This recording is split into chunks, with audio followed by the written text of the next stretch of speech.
Massachusetts Senator Elizabeth Warren has become a symbol of everything the Republican Party stands against. Everyone gets a right to basic health care. We need strong oversight of these banks. A legal scholar and a consumer advocate turned politician, Warren has branded herself as a champion of the working class and made a career out of standing up to big business. While rumors of a 2020 presidency bid remain just that, I'm not running for president. her Senate seat is up for re-election in 2018, and Republicans are already pumping millions into super PACs to defeat her.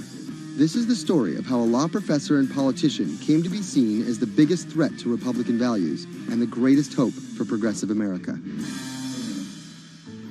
Elizabeth Warren was born Elizabeth Ann Herron, the youngest of three siblings, on June 22, 1949 in Oklahoma City to middle-class parents. After waiting tables to help her family pay the bills, Warren became a star on the high school debate team. She landed a scholarship to George Washington University at the age of 16, but 2 years later dropped out to marry her high school sweetheart, Jim Warren. By 1980, Warren was a mother of two, divorced and remarried, had earned a bachelor's degree from the University of Houston, a juris degree from Rutgers, and practicing law in New Jersey. Warren then went on to become an influential law professor, teaching, lecturing, and publishing highly cited work on bankruptcy and commercial law at 7 universities around the country, eventually settling at Harvard Law School. But Warren wasn't always a liberal lion. Elizabeth Warren used to be a Republican, actually. That's Stephen Dennis. I'm a Senate reporter for Bloomberg. Around the time that Elizabeth Warren switched parties, she became a fierce opponent of a Republican drive to make it much harder to file for bankruptcy. She fought that for a decade. It ended up passing anyways. While her efforts ultimately failed, her warning calls were heard in 2008.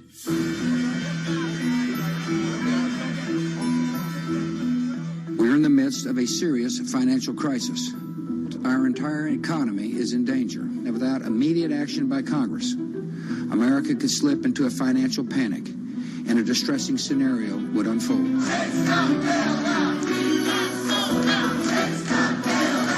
Professor Warren was tapped to help with oversight in the government bailout. She would excoriate bankers and their bonuses and their practices. Why should the U.S. taxpayer alone carry Citi? She proposed a series of tough regulations, which became the basis for much of the Dodd-Frank financial law that we have today. That sort of catapulted her to national stardom, particularly among the progressive left.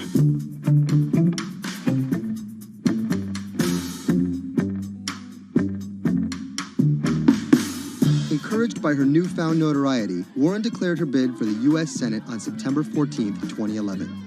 During the race, her opponent Scott Brown tried to derail Warren by accusing her of falsely claiming Native American heritage, a controversy that earned her the nickname Pocahontas.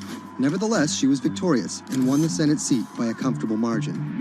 She used her new tenure to challenge everyone, from banking regulators and Treasury officials to members of Wall Street and Congress. I'm really concerned that too big to fail has become too big for trial. We need tough new laws to hold corporate executives personally accountable. No one should be above the law. She called for Wells Fargo CEO John Stump to resign for fraud, introduced the Bank on Student Loans Fairness Act, and reintroduced the 21st Century Glass-Steagall Act. In 2016, after staying silent during the Democratic primary battle, Warren finally endorsed Hillary Clinton and had some harsh words for candidate Trump.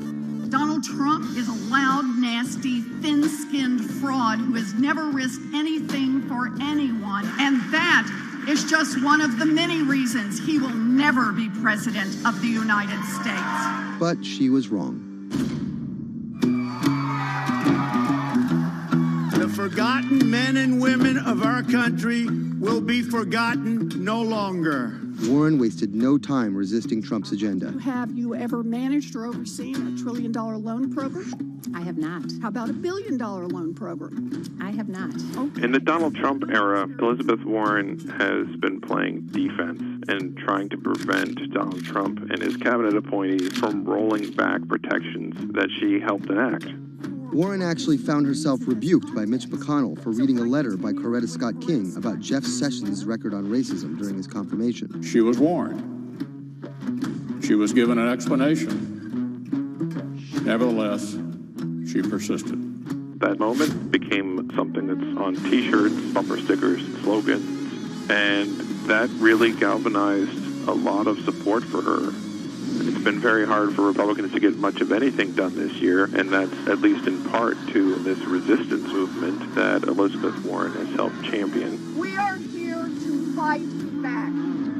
Enough of Elizabeth Warren. Like you, Millions of dollars are being funneled to defeat Warren in the midterm elections in 2018. But it's the rumors of a 2020 presidential bid that has further prompted powerful donors to fund her opposition, often using the same playbook of constant and ruthless ad campaigns that many believe helped Trump win in 2016. It's anyone's guess if she will endure what Hillary could not.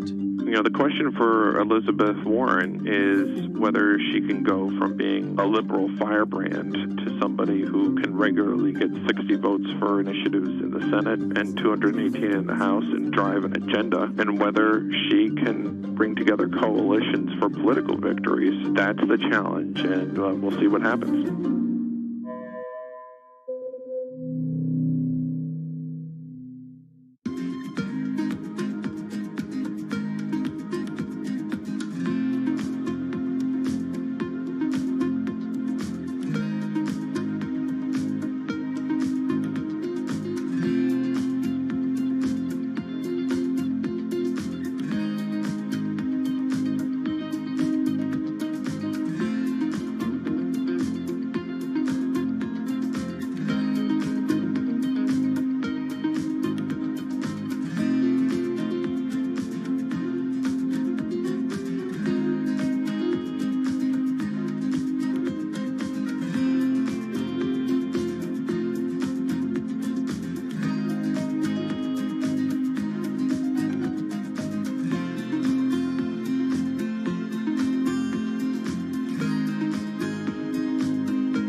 Sadiq Khan, the mayor of London, has made some powerful opponents. He doesn't know me, never met me, doesn't know what I'm all about. I think they're very rude statements, and frankly, tell him I will remember those statements. My message to Donald Trump and his team is that, your views of Islam are ignorant.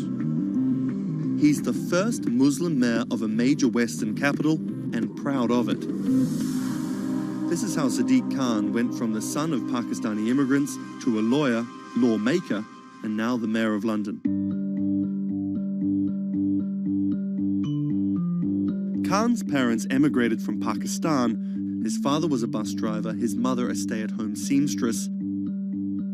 The 10-strong Khan family squeezed into a 3-bedroom flat in South London. He wanted to be a dentist, but TV in the 1980s convinced him otherwise. Objection! LA law, with its swagger and ill-fitting suits, caught Khan's eye. He graduated in 1991 with a degree in law from North London University and joined a human rights firm. Khan worked a number of high-profile cases, often clashing with London's Metropolitan Police Force. But he had bigger political ambitions. This is what being a new MP is like, squatting on a bench in the absence of an office, dealing with letters from constituents. Reports are just coming in of an explosion here in London. So there's just explosions, and then it was just smoke everywhere. Everyone's just asking what's happened. Only 2 months after Khan entered the Commons as a Member of Parliament, London was attacked by Islamist extremists. That day will stay with me for the rest of my life. He spoke out against the attacks both as a London MP and as a Muslim. He has been very clear about his opposition to violence, opposition to terrorism, and has set out to make the case for a more open and peaceful Islam. That's Thomas Penny, one of Bloomberg's Westminster correspondents. Here is a man who is a Muslim, and he is standing up and being open and straightforward and being clear that the problem here is not Islam, but it's Islamic extremism. In 2015, a decade after the attacks, Khan ran for mayor of London, and his faith was back in the headlines. His opponent, Zach Goldsmith, trying to link Khan to radical Islam. The debate got again personal and nasty. The Goldsmith camp has called Khan extreme and accused him of associating with, quote, those who seek to do our police and capital harm. It's a pattern of behaviour. Even the former Prime Minister David Cameron repeated the allegations. He shared a platform with Sajil Shahid, the man who trained the ringleader of the 7/7 attacks and accused the United States of bringing 9/11 on themselves. But the smears didn't stick. Zach Goldsmith ran a very negative campaign that was based on what people knew was a lie. This election was not without controversy. And I'm so proud that London has today chosen hope over fear and unity over division. After taking the mayor's office with a comfortable majority, Khan has brought a business-like efficiency to the role, scrapping expensive vanity projects like the Garden Bridge and the new Routemaster buses, which cost £350,000 each. The former lawyer who used to fight the police in court is now praised for his close relationship with them. I was talking to a very senior police officer in the Metropolitan Police who said there was a sea change when he went into City Hall, and the police were saying how much they welcomed this because they knew where they stood and it was more straightforward to work with. So he works like a lawyer, he works like a government minister. Khan's kept his faith at the fore. He's an outspoken voice for moderate Muslims across the world. Donald J. Trump is calling for a total and complete shutdown of Muslims entering the United States. Now, by giving the impression that Islam and the West are incompatible, you're playing into the hands of the extremists. The ongoing spat between Khan and US President Donald Trump escalated when Trump went after Khan, misquoting him on Twitter just hours after the terrorist attacks of June 3rd, 2017. Khan's now one of the most prominent Labour politicians in the UK. In fact, a recent poll of Londoners found Khan was more trusted to keep the country safe from terrorism than the Prime Minister or the Labour leader. His story of going from the son of an immigrant bus driver to the mayor of one of the greatest cities in the world plays well with Londoners. But can he appeal to the rest of the nation? Has Khan got his eye on the top job? And is the UK ready for a Muslim Prime Minister?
What does it take to change the world? A big army? A cure to a pandemic? A revolution? All of these take either a lot of people, thousands of hours, or massive amounts of space. But for Julian Assange, all he needs is one room, an internet connection, and the world will listen. Assange is located here, and more specifically, right here. And from that location, he's posted government secrets, classified documents, and leaked emails from some of the world's most powerful people. And in doing so, has been labeled a hero, a villain, a nihilist, and everything in between. This is how an Australian programmer sequestered in the Ecuadorian embassy in London became one of the most influential and notorious people in the world. Born in 1971 in Townsville, Australia, Assange has always been on the move. Living in over 30 homes by the time he was in his mid-teens, Assange, along with his mother and half-brother, finally settled down in Melbourne. His introduction to hacking started at 16 when he was given a Commodore 64, which he attached to a modem.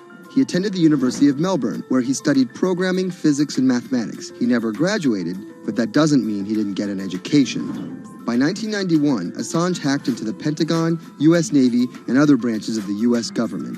In 1996, he was caught by the Australian Federal Police and charged with over 30 counts of hacking and computer-related crimes.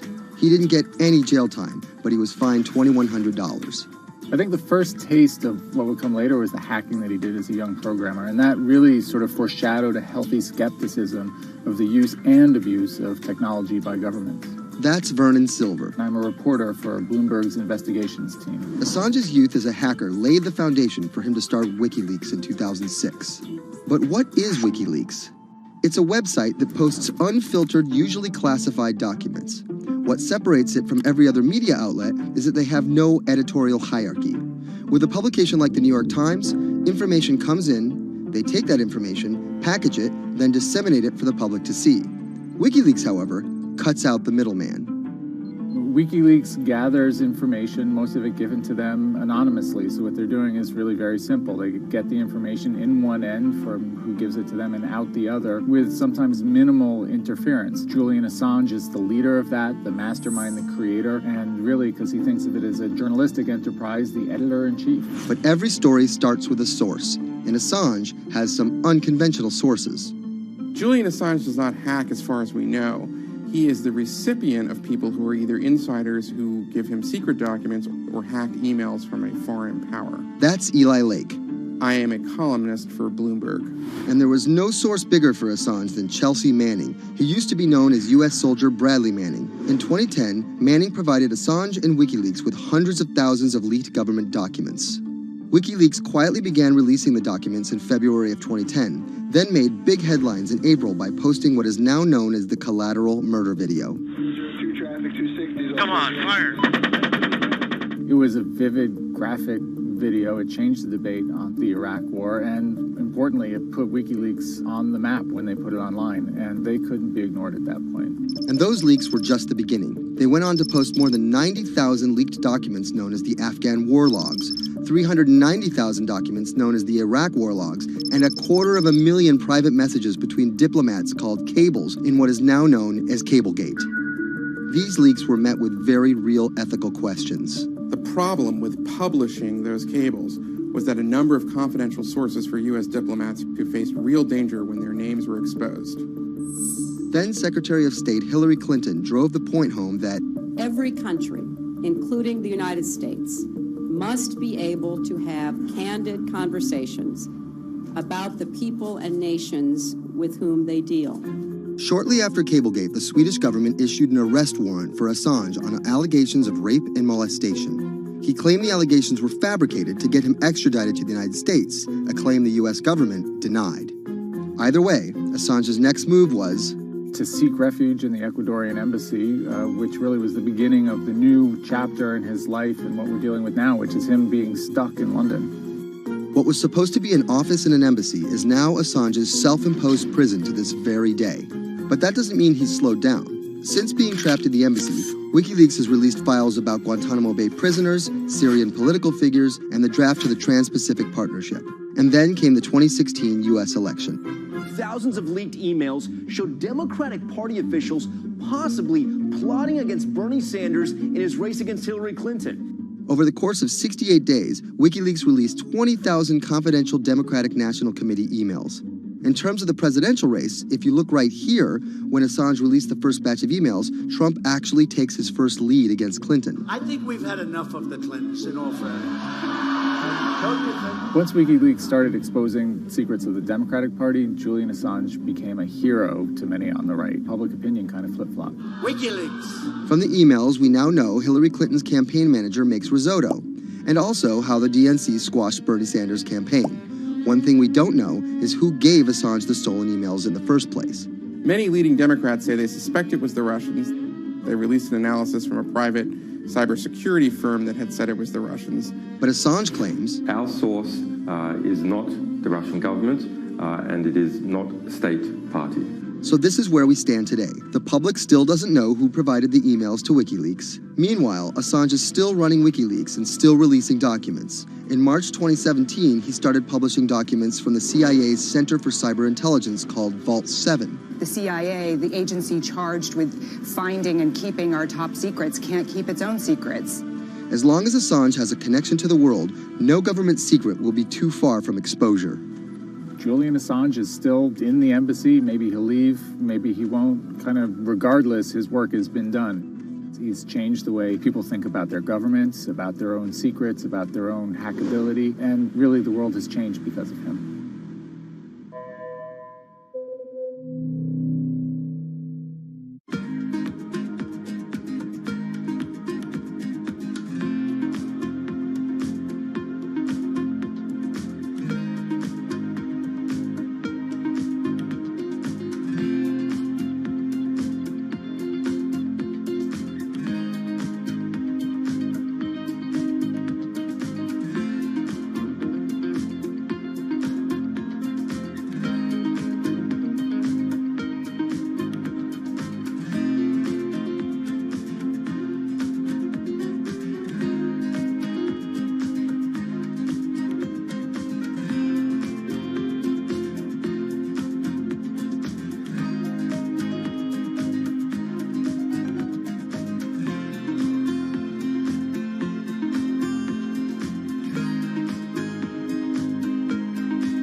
it debuted, the 4G wireless we have today allowed people for the first time to hit the road and explore unknown places with only a smartphone for directions.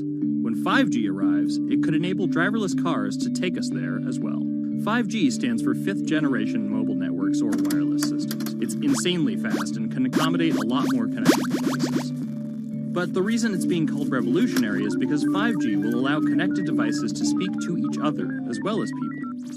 Right now we're living in a world where really it's a one-way experience. That's Bloomberg tech reporter Ian King. The network talks to your phone, you look at your phone and access data, then you send something back to the network. What we're being told about 5G is that really for the first time we're going to see machines communicating with each other over mobile networks in a meaningful way. 5G could end up being 100 times faster than what we have now, with speeds that could reach 20 gigabits per second. In plain English, that means downloading a full-length HD movie in seconds. 5G will also increase total bandwidth, which we will need in order to accommodate the growing Internet of Things. We're talking about the class of devices like internet-connected refrigerators, thermostats, dog collars, but 5G will enable many, many more. Things like your utility network, factories, where machines are just sat there not connected at all.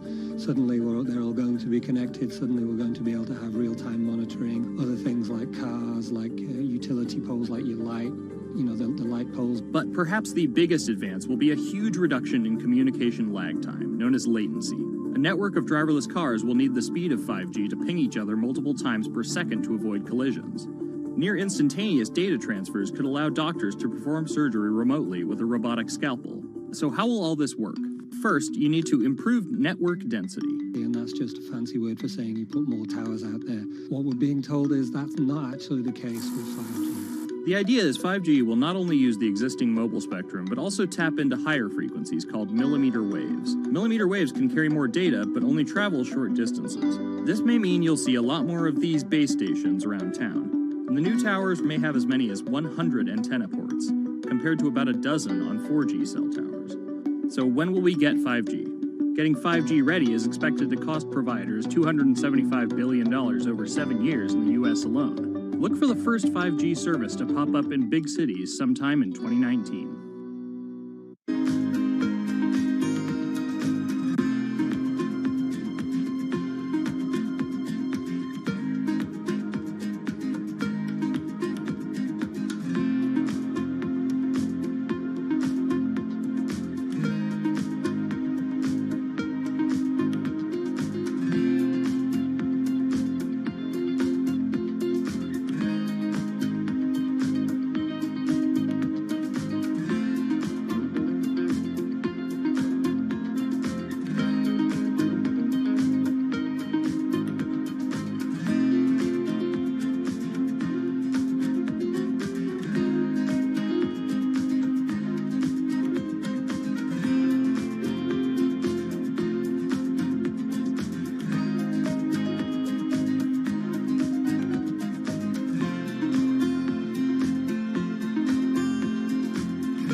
People think of Vladimir Putin, they think of capital P, power.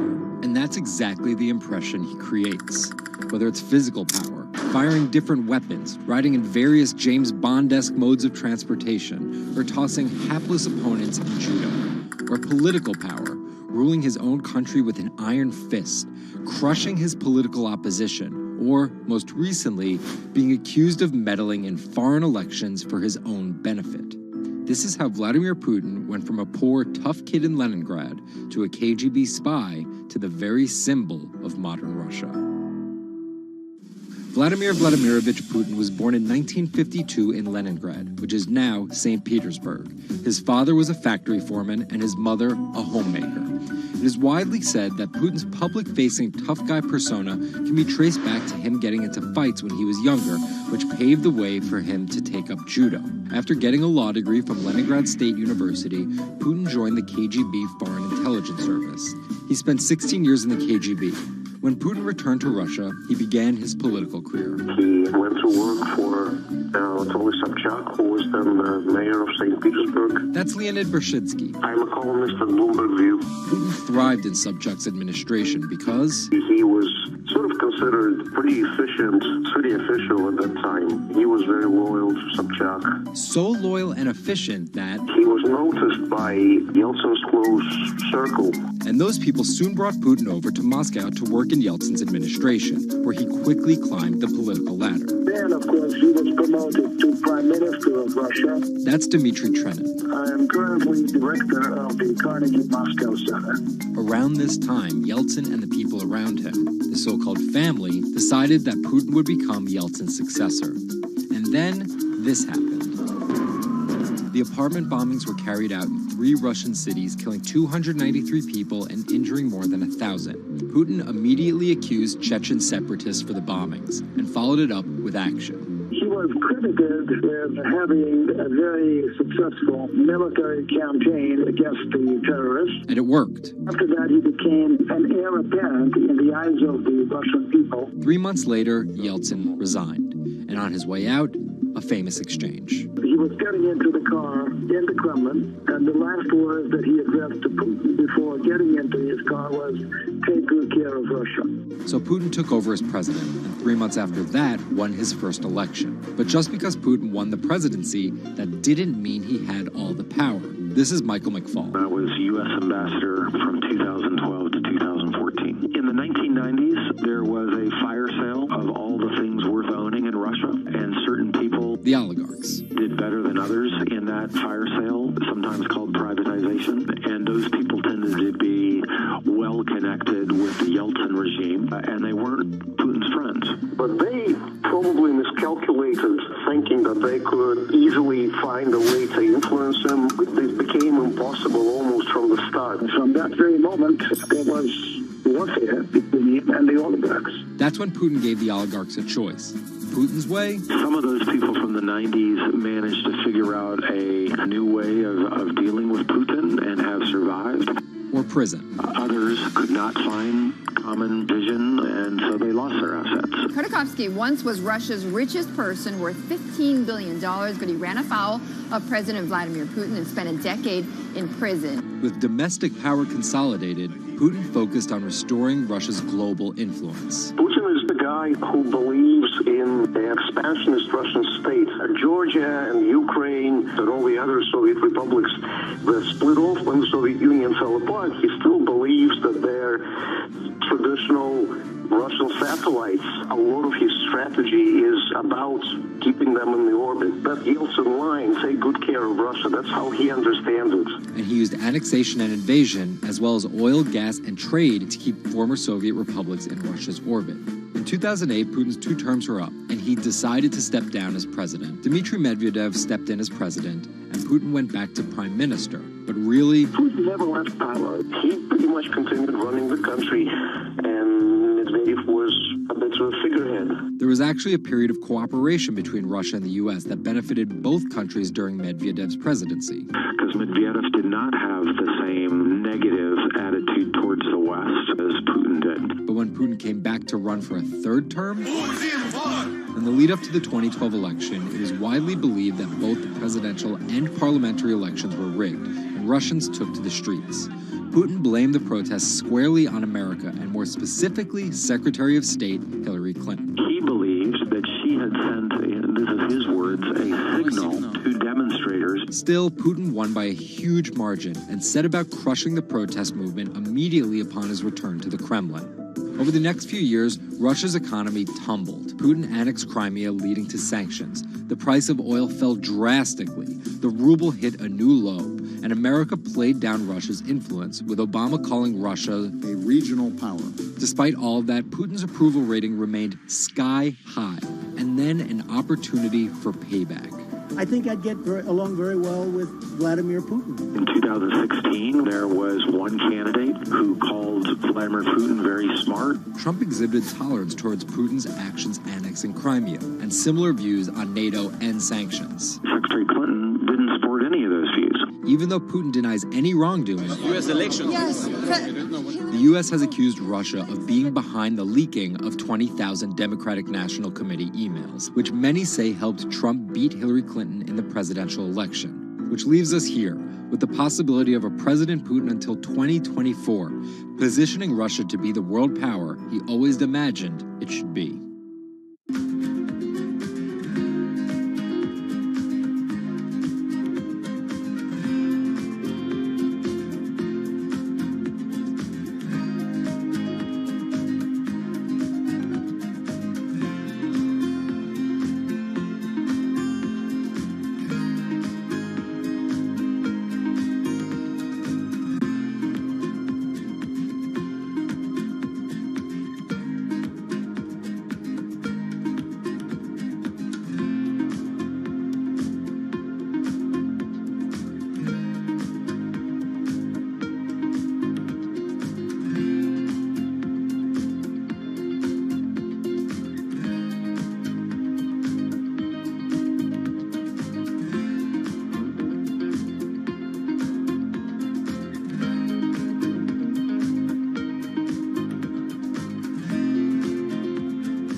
Jack Ma is Asia's richest man and most recognizable business tycoon. He's the chairman of Alibaba, China's e-commerce giant and one of the 10 largest companies in the world. Yet he still wants more. We know where we're going. We want to be the 5th largest economy. Big words from the man some call Asia's Jeff Bezos. He's confident, he's charismatic, and he's definitely not the average CEO.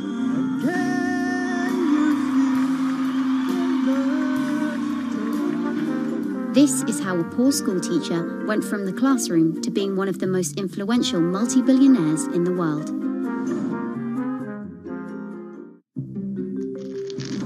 Ma was born in China's southeastern city Hangzhou in 1964. His parents were traditional musician storytellers. As a teenager, he started to learn English from foreign tourists after China opened up in the late 1970s. And then for 9 years, Jack Ma hung around outside the Hangzhou Hotel, which is now called the Shangri-La. He would get up at 5 a.m. to talk to travelers. That's Bloomberg technology reporter Lulu Chen. And I cover China Internet for Bloomberg. Ma failed China's National University entrance exam twice before being admitted to local teachers' college. He graduated in 1988. He applied for 30 jobs and got rejected, including from the fast food giant KFC. When KFC came to China, come to say, 24 people went for the job. 24 23 people accepted. I was the only guy. Then Ma got a job at a local university and taught English there for about 5 years, earning just $15 a month. On the side, he started a translation company with several friends. During a company trip to the US in 1995, Ma had his first encounter with the internet at a friend's place in Seattle. I searched the first word, beer. I don't know why, because it's easy to spell, baby. And I see beers from Germany, beers from USA, beers from Japan, but there's no beer from China. So he searched for the word China instead and still couldn't find anything. And that got him thinking. He wanted to build something that would put China on the world's map. He started China Pages, a Yellow Pages-like website, but it didn't take off. Then Ma joined a government agency in Beijing to help set up a website. By 1999, the internet stock boom had gripped Wall Street, and back in his Hangzhou apartment, Ma decided to try again.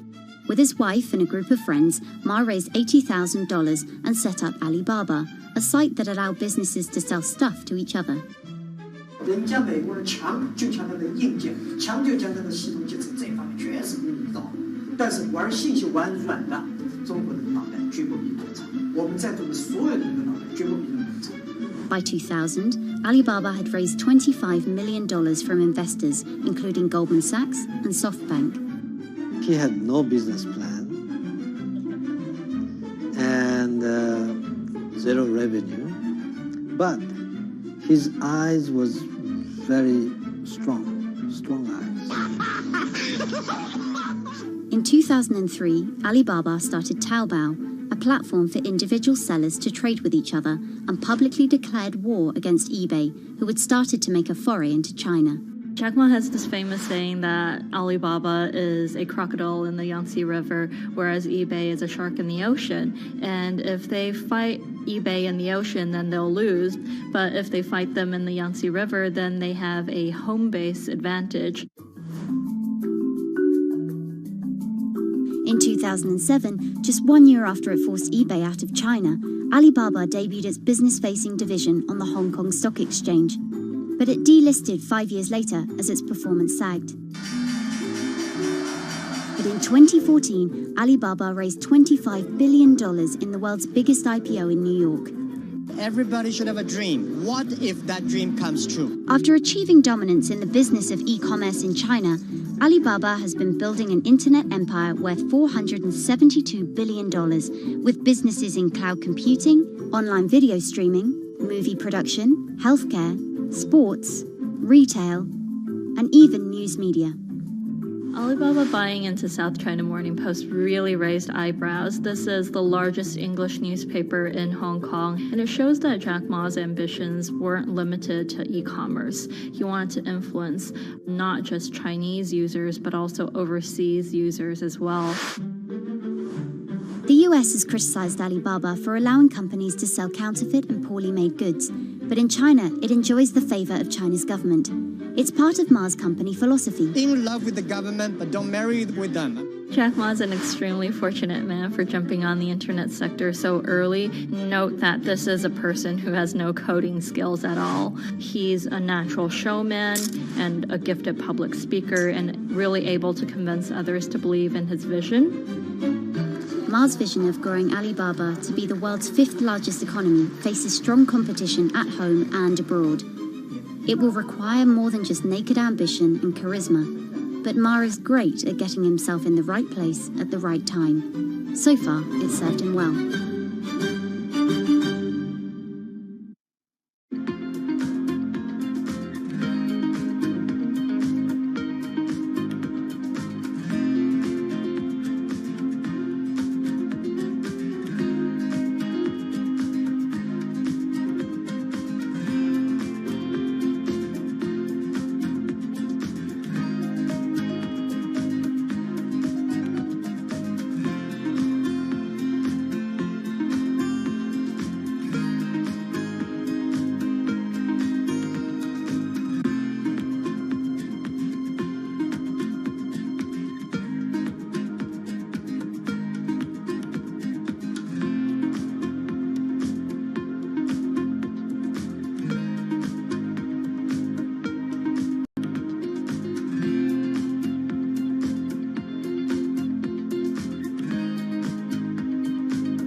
Peter Thiel is a walking contradiction. He got his bachelor's and Juris Doctorate from Stanford, but speaks out about the horrors of higher education, saying college is as corrupt as the Catholic Church was 500 years ago. He's a staunch supporter of the free press, yet he bankrolled a lawsuit to bankrupt an independent media company. But these were not journalists. And most of all, he's an immigrant and libertarian who's the most public supporter of Donald Trump in all of Silicon Valley. What Trump represents isn't crazy, and it's not going away. This is the story of how an openly gay, immigrant genius, libertarian billionaire went from tech contrarian to Silicon Valley's biggest Trump supporter. Peter Thiel was born on October 11, 1967 in Frankfurt, West Germany, to Suzanne and Klaus Thiel. Peter's family emigrated to Cleveland, Ohio when he was 1. An Ayn Rand devotee during his youth, Thiel attended Stanford University majoring in philosophy.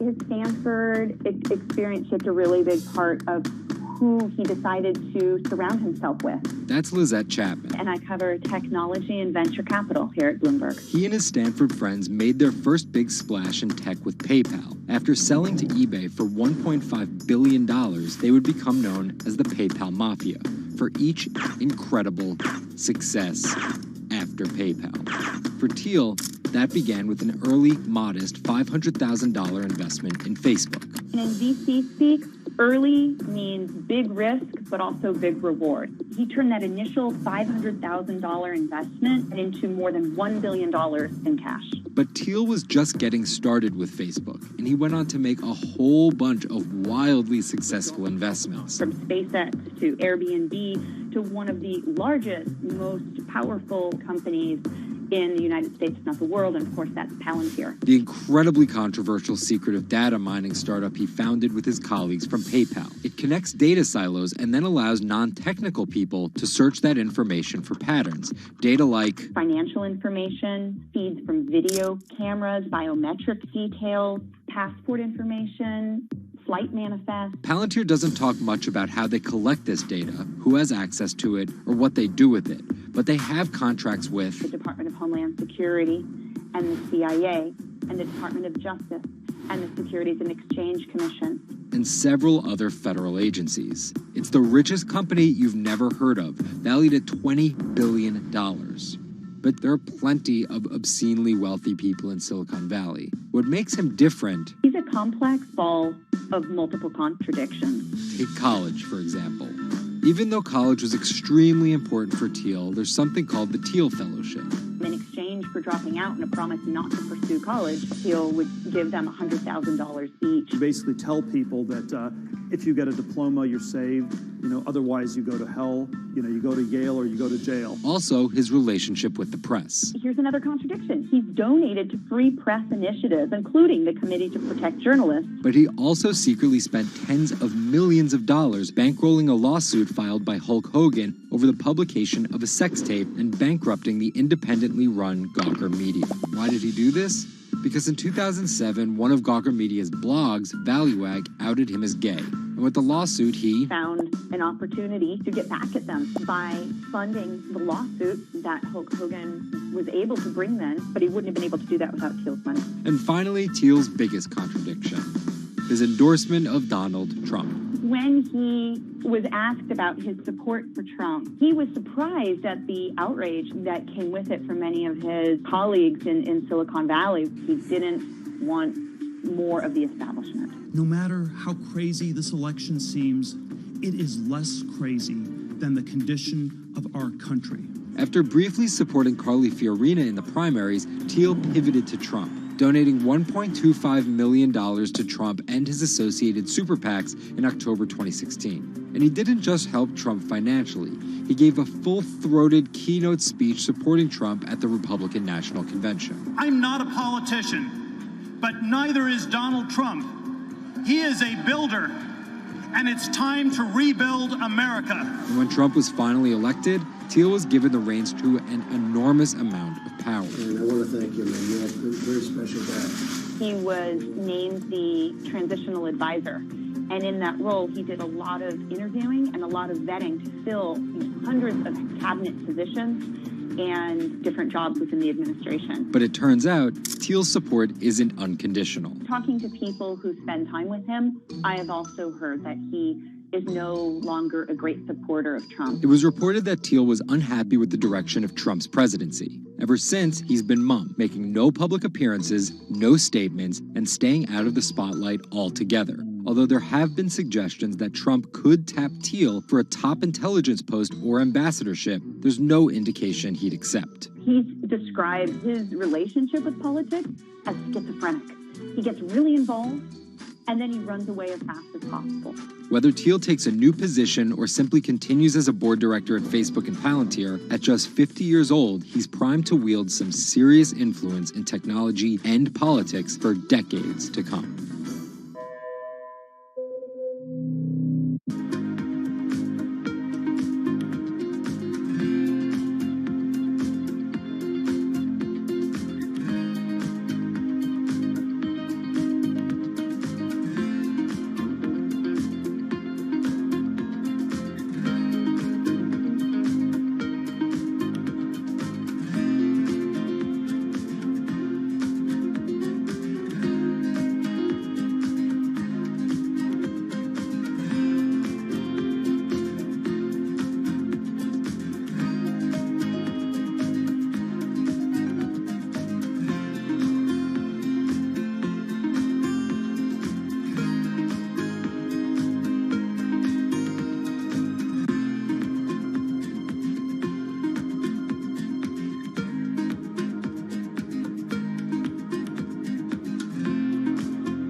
Two 2016 was again the hottest year on record, and the previous 17 years have seen our 16 most scorching. Scientists overwhelmingly agree.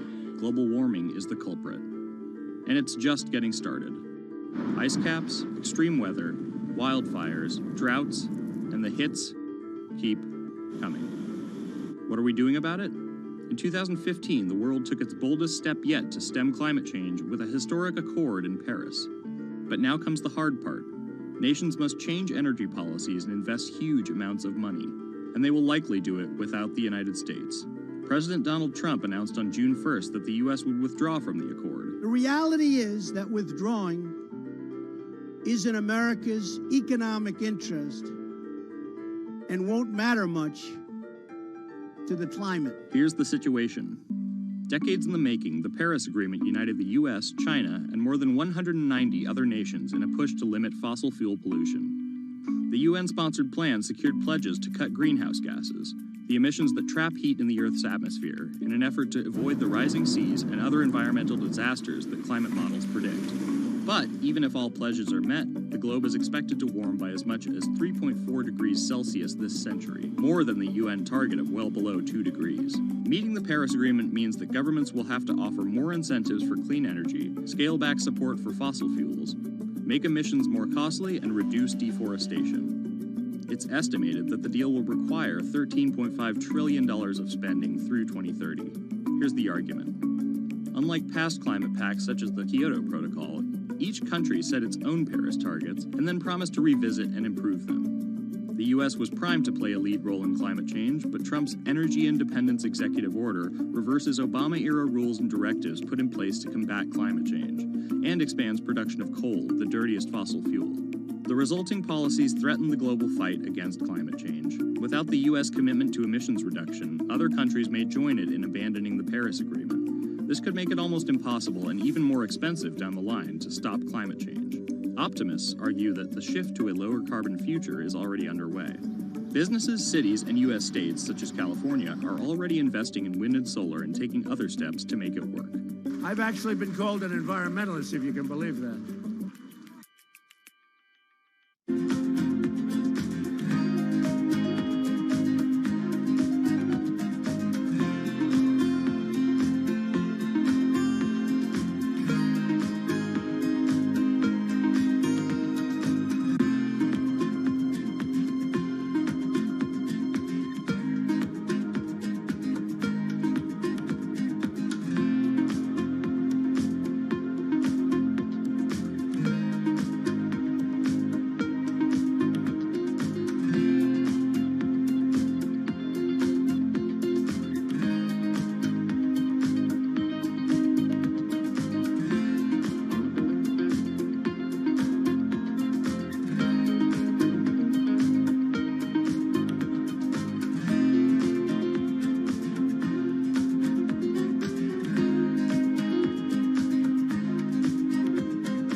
There's an inherent attraction to light and being human.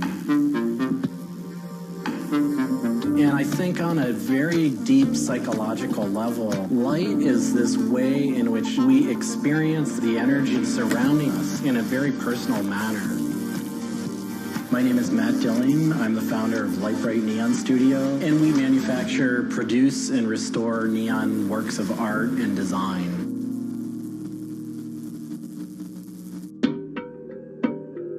origins of the creative content of a lot of the work at Lightbright comes from a variety of sources. Sometimes people come with a napkin sketch. Some people come with an Adobe Illustrator file. And we have a whole design team who then we kind of work together to help create layouts of what it might look like. Scale it up and create a paper template using a pen plotter. And that paper template actually becomes our guide for what we're going to bend the neon to. We take from the office into the glass shop. We pick out the right size tubing with the right color for the right size project. From there, we heat up the glass tubing.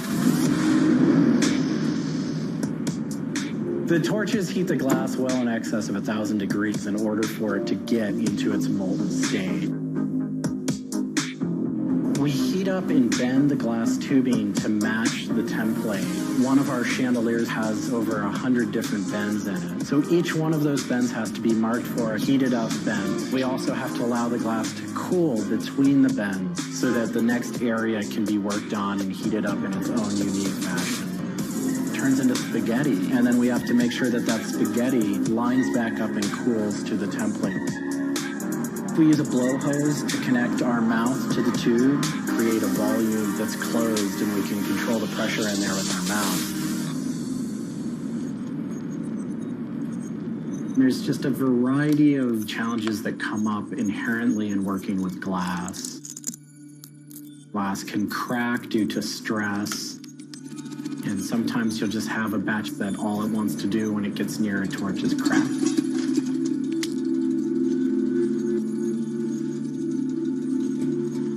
After we've bent various components, we have to go in using the crossfire or the hand torch and actually weld all of those pieces together. The last step on that is then to weld on electrodes onto either end. Each one of those steps is very, very specific. I draw inspiration from so many different experiences. It's hard to come up with one thing that's particular, but one of the ways that I really am able to connect with the creative is to float. Floating is a similar experience to meditation, to psychedelics. Going into a blackened room and laying out in a body of water and salt that's heated to your body temperature, and it allows for all sort of external stimulation to fall away. And your internal world really begins to bubble up and manifest. You really get to experience a different relationship to your mind.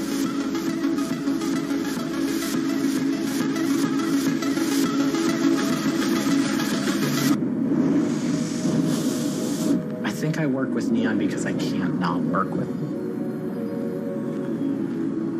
It's so challenging and so rewarding. And those things are so intertwined that there's no way of separating it out. I learn so much and continue to learn so much by working with it.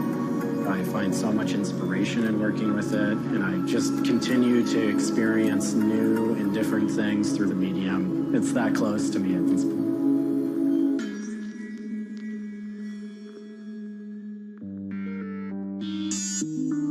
Once the neon tube is completed, we have to hook it up to our manifold for bombarding. The manifold is opened, a vacuum is drawn. We check the tube for leaks with our Tesla coil. We close the tube back off, and we heat it up using a very large and powerful transformer. As the tube is heated up, it releases anything that's not inert inside the tube, and we evacuate that out. We introduce the gas into it, and we seal the tube off, sealing into that tube whatever gas we introduced into it. I think my favorite part of making a neon light is when I see it lit up for the first time. Different gases, when electrified, emit different wavelengths of light. Neon gas is this very bright orange, fiery red color. Argon gas creates a very intense blue, but that light output that is produced can then be expressed in a different wavelength by coating the inside of the tubes with a phosphor coating that takes that one wavelength of light and emits a different wavelength. bring it over to the aging table, where we hook it up to an age-in transformer and allow it to settle, age the gas in that we've introduced to it. There's always a stray particle of something left inside the tube. But that time that the oxide coating can act to scrub whatever is left inside the tube while things are getting settled into place.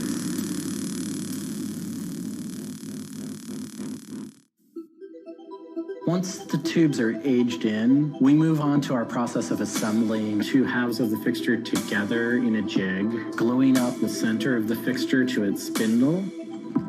Once the adhesive dried, we would connect the wires from the fixture together into a transformer, and we turn on power and it lights up.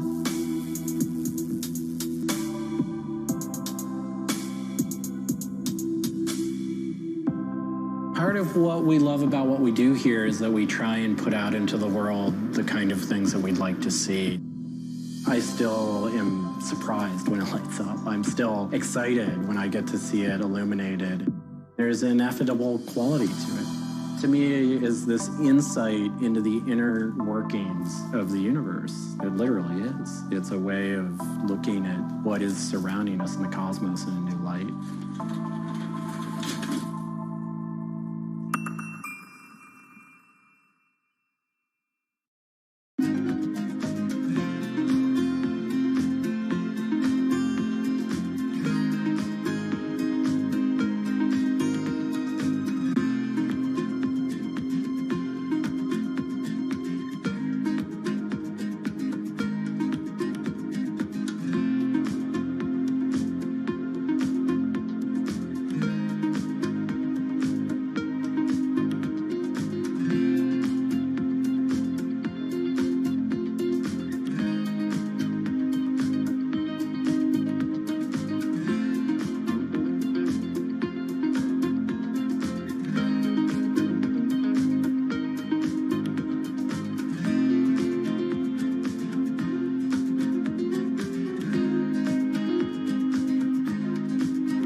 bit like an addiction.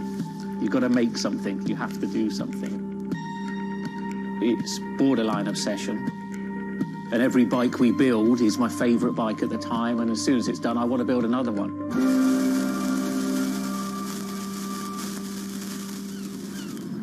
It's spend cycles is something I've been thinking about ever since I started cycling in my late teens.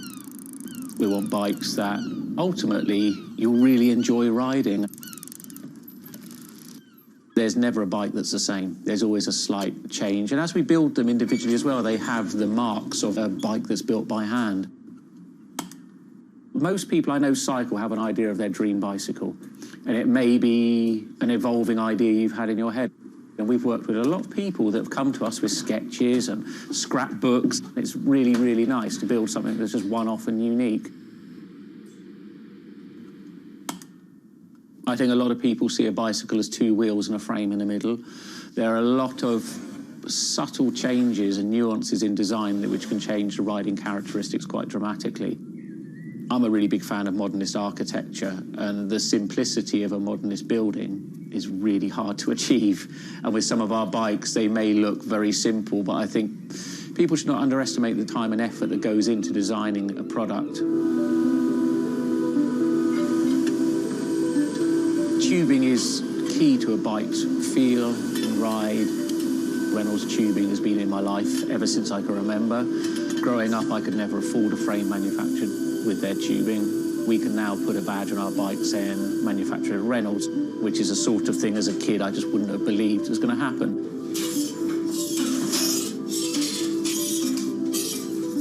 Every part of the bike has a specific tube. It's not universal. The first thing we do is get the tubes out, check they're correct, check the wall thicknesses, sand the edges, make sure it's all really clean, because if it's not clean, the tubes won't join together correctly. We build in steel because I still believe it's one of the best materials to use. It's been used in bikes since the late 1800s, and they're still using it now for a very good reason. It's the flexibility that we can replace the tube, repaint the bike, and you wouldn't know it's damaged. I just like working with it. It's very sculptural. This isn't sort of aerospace precision engineering. It's a steel rule and a marker. So when we're cutting the tubes, it's within a mil or two. But what we're trying to do is take the best from bicycle building in the past and add a little bit of modern flair to it.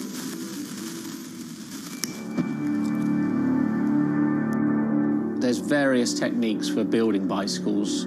We do a thing called fillet brazing, where you connect a pipe together. We use a bronze rod and a flame. We heat the tubes up to the same temperature and we fill the joint with bronze. And it gives a very, very sort of fluid, lovely, sort of quite sculptural feel. You've got to practice. You've got to be able to judge material temperatures. You've got to just look at it and you just get a feel for it. It's the stage where your tubes start to look a bit like a bicycle. My father's a jeweller. He'd make sort of very pretty things, which are lovely, but for me, they don't really have any function. What I love about bicycles, you can start on a Monday with a box of tubes. You can be riding it by the weekend, and it can last you for the rest of your life.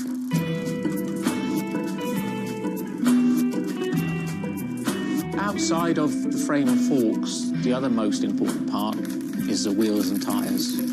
When you build the wheels, you have to lace them, so there's little holes going all the way around the rim. You poke the spoke through. We do build all our wheels by hand here because a machine can't get 30 years worth of wheel building experience. Colour is very, very personal. With any of our bikes, you can have them painted whatever colour you want. We've matched one to the teapot, so we can get that scanned and we can match that, or someone's favourite item of clothing. I like to let the bike sit for 4 or 5 days minimum, just so the paint can have time to cure a little bit, and then we assemble it. We get out all the new components, and it's a case of putting them together. Some bikes you can assemble in 3 hours, some will take 3 days. And we've built bikes that cost in the £10,000 plus mark. Some people, they're saving up and this is their bike and they're going to own it for the rest of their lives. So we just want to make sure they get the right thing.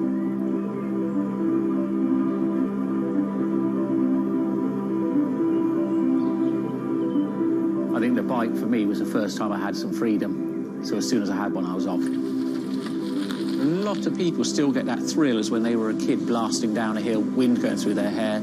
It's fun. Everyone has their favourite jacket or something that just makes them feel good. If you've got a bike that fits well, you actually feel part of it. Building bicycles as a creative outlet is fantastic. It's not something you do because you're going to get a big paycheck at the end of the day. You do it something you have a passion for it.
If you ever saw a wooden surfboard, it was probably hanging in somebody's house or underneath the deck. But kind of in the last 10 or 15 years, wood has made a big comeback. They surf wonderfully. It's beautiful and it feels great to be on one of them.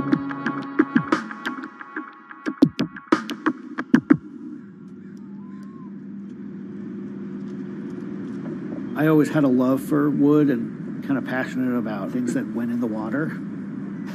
I've kind of been around wooden boats most of my life. There's just so much character. The way they're built, the stories that come with them, a lot of that has translated over to why we build surfboards the way we do.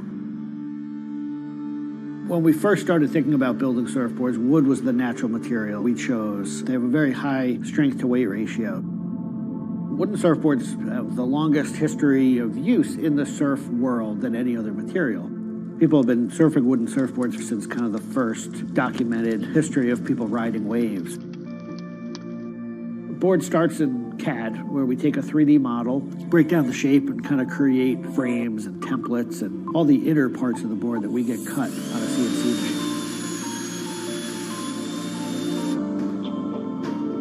We take those frames and we just pop them out, assemble the frame into kind of a skeleton. We go out to our lumber shed, pick a bunch of cedar, and bring them into our mill shop, put glue along the edges, clamp it all together into a panel. Everything's book matched. You have symmetry in the colors and texture of the wood. Cut your outline. take our assembled frame, gently put it down right on top of the plank.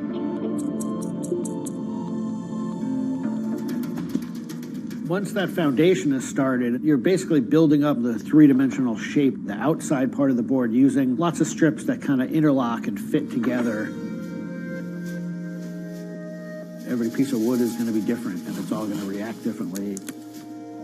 There are frustrations with it, but I think that's one of the things that keeps it challenging. You learn to read the kind of what the grain lines are doing and what the color of the wood is telling you.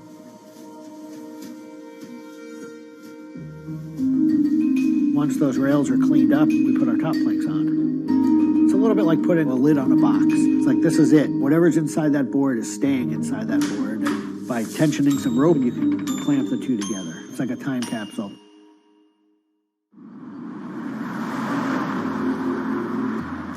What makes our boards unique are they are built right here in York. They're built using material that grows right here in the state of Maine. They're built 100% by hand by local craftspeople and surfers. There's a lot of time that goes into these boards, between 40 and 60 hours start to finish. We wanted to build surfboards that were as hollow as they could be, but still be strong enough to work well. Too light and they don't surf well, but too heavy and they don't surf well. So there's a balance point there, and that's where we try to be. Taking the board off the rocker table, once the top has gone on, that is by far one of my top favorite parts. It's just you and a shaping stand, a board, and a hand plane. Everything else is out of your view. It's simple, it's pleasurable, it's quiet. You can be with your thoughts and you can just kind of be present. There's something about taking a nice sharp edge tool to a beautiful piece of wood and feeling the curls coming off and knowing that every pass that you're making, you're kind of getting it closer and closer to what you have in mind.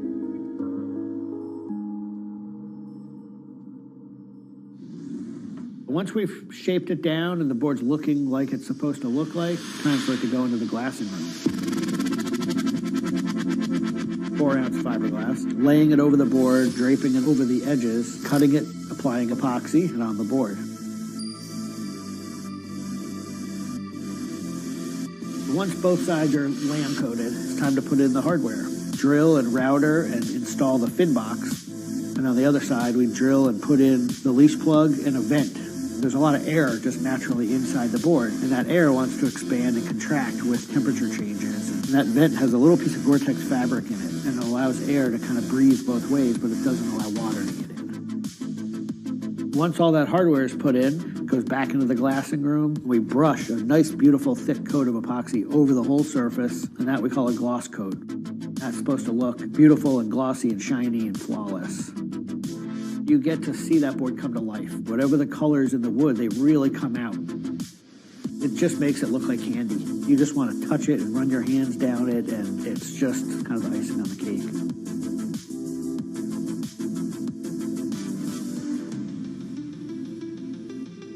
Once everything is hard, we put it into what we call the oven, get that epoxy to cure, really kind of bake it, and just get it to harden. Put in the fin, screw in the vent, and ship it out. We just love the idea of building something that's sustainable and long-lasting and made by hand. Kind of gives you a deeper connection to the product over something you might buy on a shelf.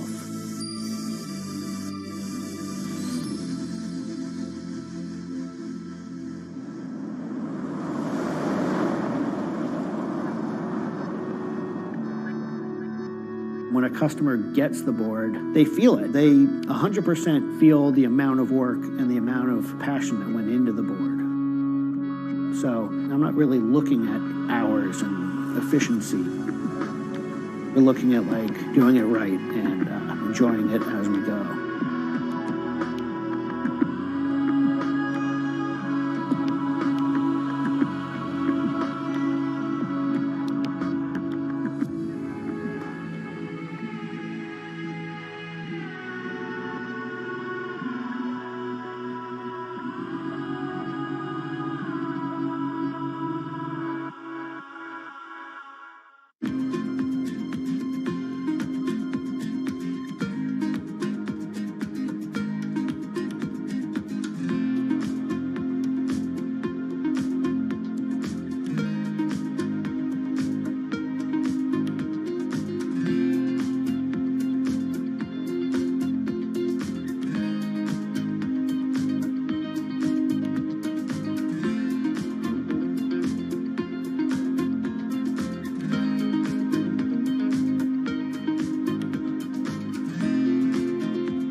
Ma Baoli, better known as Gang La, is one of the 4 grand marshals leading New York's Pride Parade this year. But in the country he comes from, being gay is still a social taboo.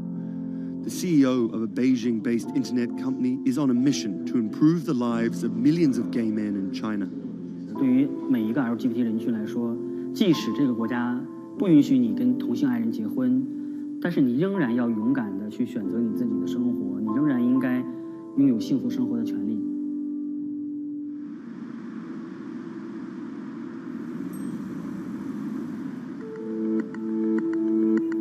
Ma's company Blue City runs an app and a website specifically for gay men.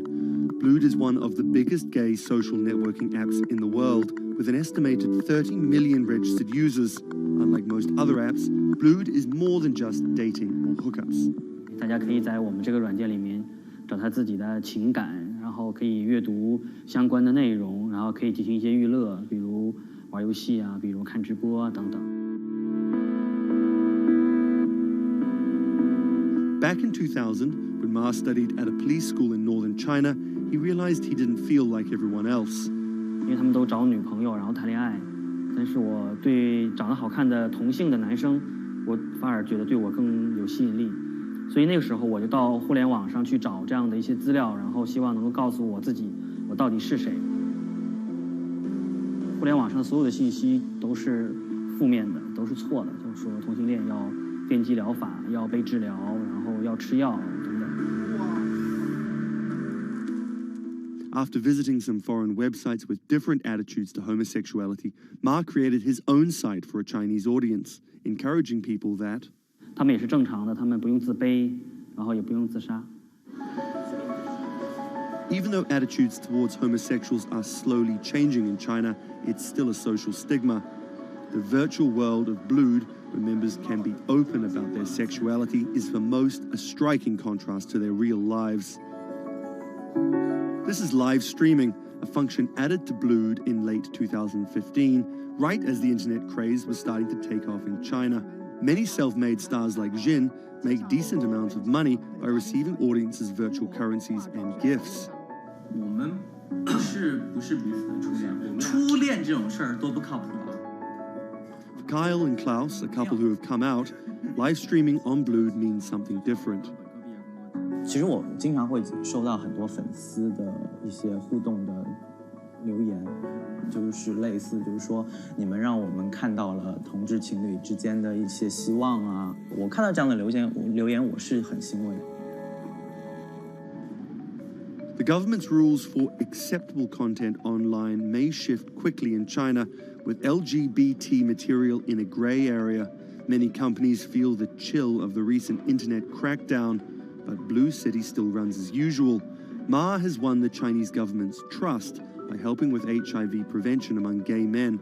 A third of the company's staff are dedicated to screening pornographic and politically sensitive content. 我不太多的愿意去对抗，我更多的愿意去对话，去改变他们的想法。我觉得这个可能在中国来说是更有效的。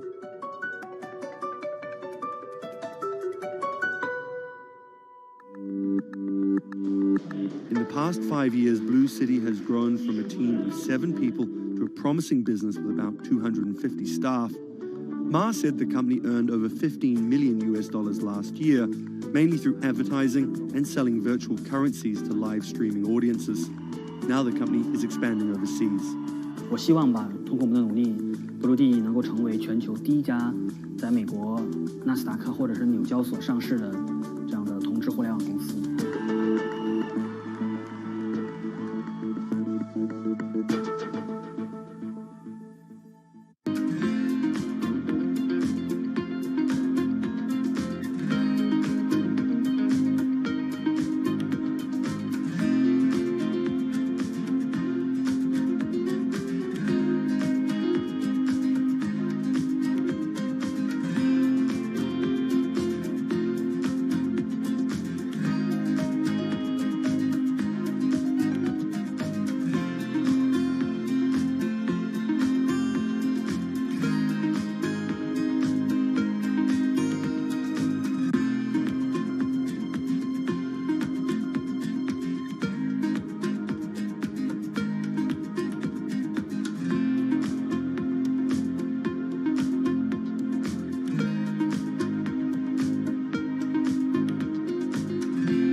This is Rich Chiga.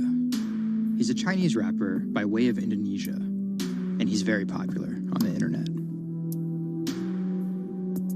This is Joji. He's a Japanese-Australian singer, and he's also very popular on the internet. Plus, Joji invented the Harlem Shake meme. Let me say that again. This guy, Joji, in the blood bathtub, invented the Harlem Shake meme.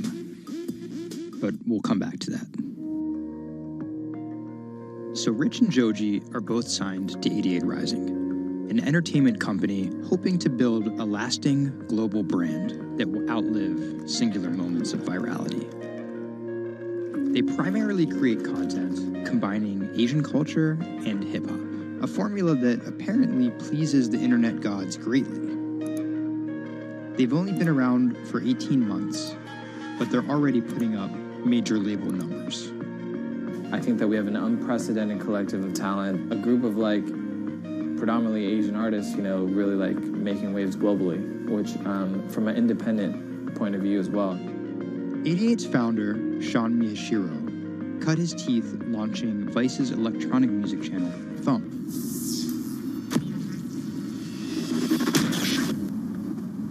But quickly, Sean became interested in life beyond dance music. I knew that after launching a whole content platform that I have kind of the ability and the know-how to do it again, but for what was the question. So Sean moved to the Bronx to start over and figure it out.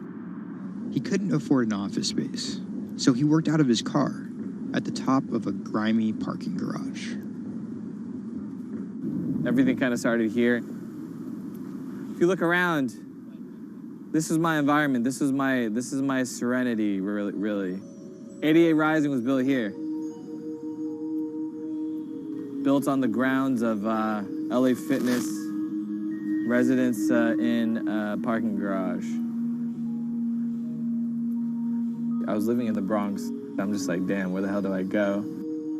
So I just come up here and I just kind of figure things out every single day. Being okay, what the hell is this thing? Coming here was kind of my own kind of private office, basically.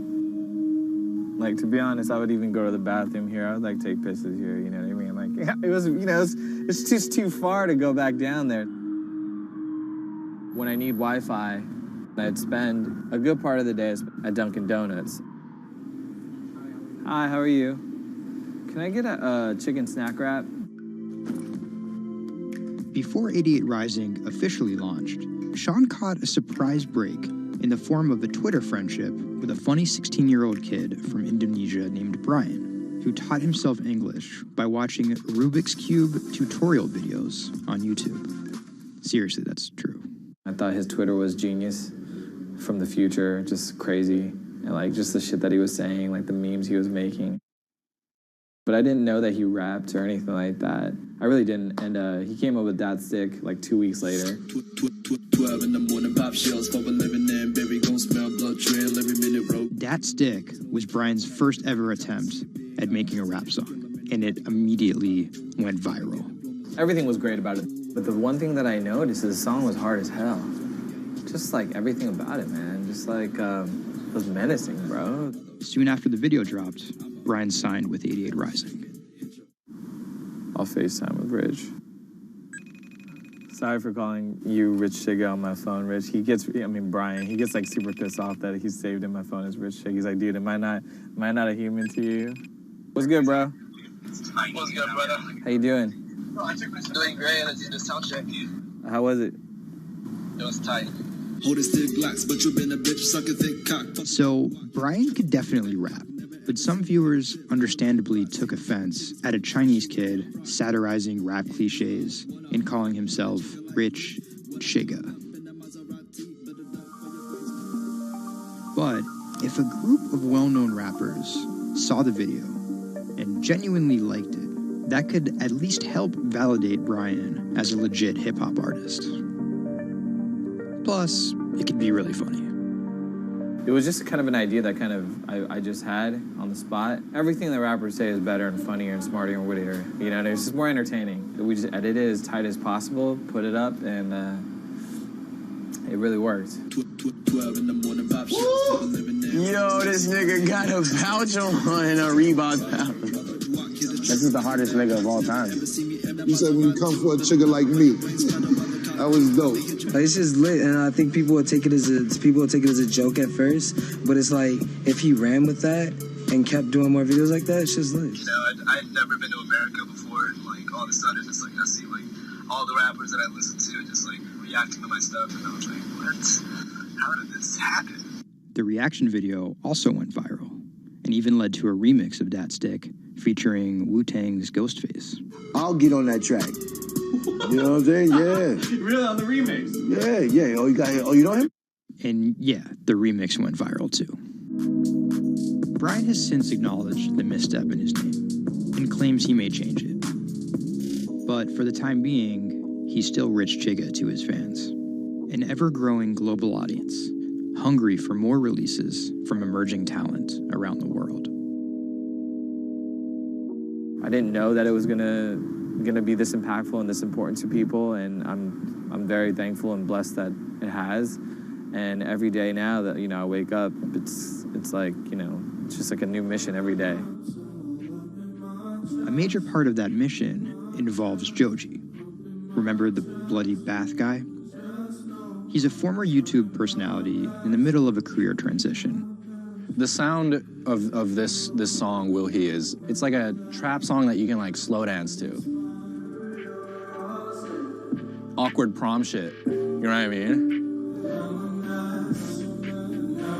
I used to do crazy episodic internet videos. It was going well, and one day it was me and a few friends just in a room. We were casually chilling, and then someone plays the song, and it's brand new at the time.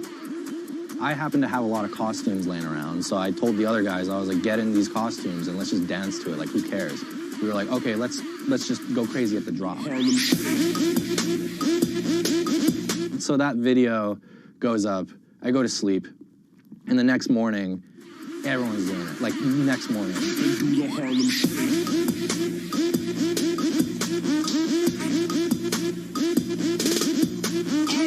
That taught me a lot about the internet, how people want to just be a part of something. And from that point on, something changed, and I was a little better at understanding demographics and people and, what they want to see and what they want to hear.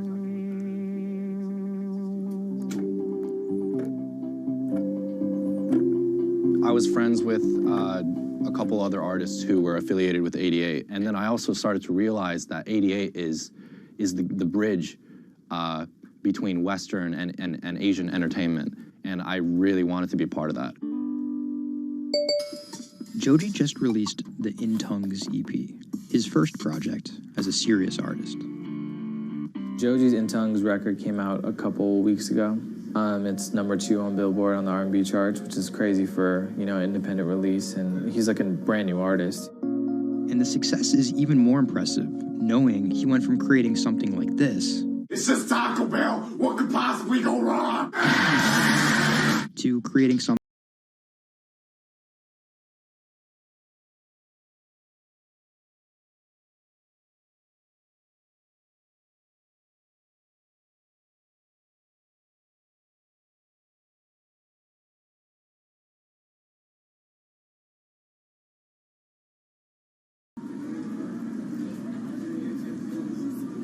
Tonight, Rich Chigga has a show in New York City. Tickets sold out in an hour. I came here, I'm first online. I was here at 1. I was the third person online. So why'd you get here so early? Because I want to see Rich Chigga. I want to touch him. What do you guys think of Joji? He's That's my dad, son. You guys copped the new EP or like? Yeah. I woke up at 6 in the morning just to cop that shit. And then I listened to it, and that shit started making me cry. This is actually kind of exciting. Every time, this never gets old. Like, you live online and social media, but like, there's nothing like just being with the people.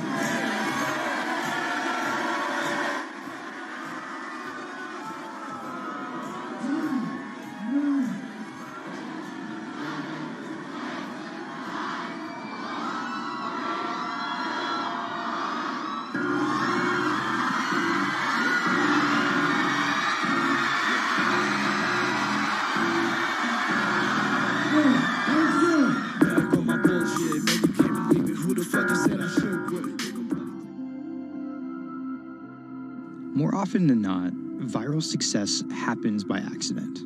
And then after an appearance on Ellen or Jimmy Kimmel, the creator's star power fizzles out. But Idiot Rising has figured out how to turn potential gimmicks into brands with an actual following that keeps coming back for the next thing. Oh, shit!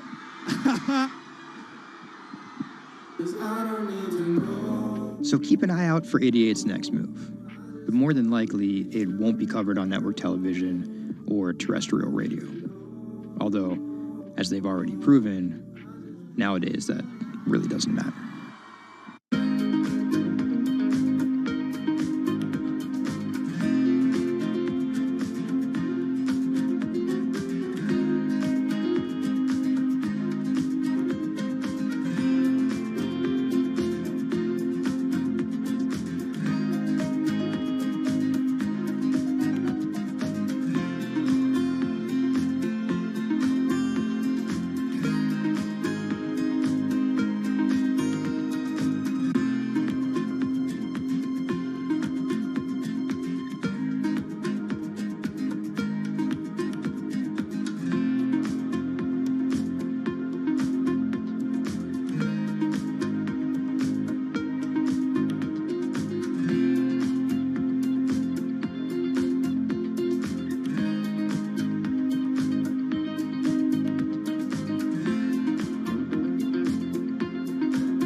Online retailer Farfetch is betting it can shape the future. This is its concept store, showcasing the latest in retail tech. How do you capture all of that fantastic information that you gather in store with customers, touch and feel products? And we created a concept called the connected rail. And this is using a combination of RFID and ultrasound. The RFID signal recognizes the product, and the ultrasound recognizes the movement. Take the product off, and then you'll start to see your products appear. And essentially, it's like online browsing behavior. Whichever products you touch and pick up in the store are automatically sent to your app. This is effectively what you've created is your in-store wish list. In the middle, you'll see essentially a hologram of the product. What the customer sees, they control the experience on a device. What this allows the customer to do is take elements of products and then add their own style to it.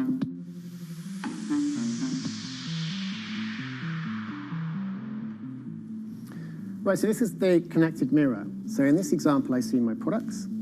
I select a coat, and that's tried it, and it's slightly too big for me. So what I can do is choose an alternative size and send a request to the sales associate, and they'll bring that size to me in the fitting room mirror. You'll also see that we've got some product recommendations here. Crucially, the sales associate's able to push items into the mirror from their device. If you wanted to, you could simply use the mirror and pay and go. Your items would then be packed and dispatched to you afterwards.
Do you want me to turn you so you're looking outwards? Yes, please. How about there? First time we came out with B, Jade said, "It feels like I've been released from prison." Do you want these, Mrs.? Definitely. Definitely. Right. Yeah. And she could say hello to everybody, people she hadn't seen for months. It's Oh, it's Jade. Jade. Oh. So you can talk to Jade through this. Hi, Katie. She's there. Hi.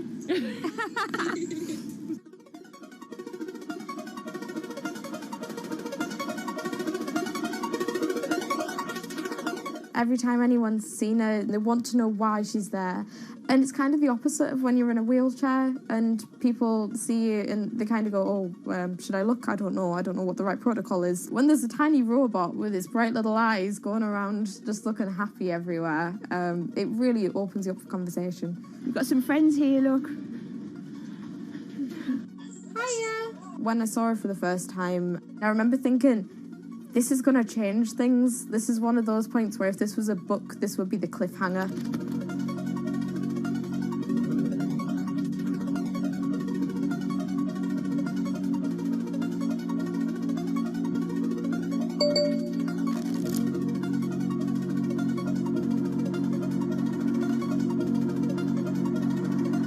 condition called Ehlers-Danlos syndrome, which means that I have a lot of dislocations, there's a lot of pain, and a lot of seizures and whatnot. So I can end up on my own in my room for long periods of time.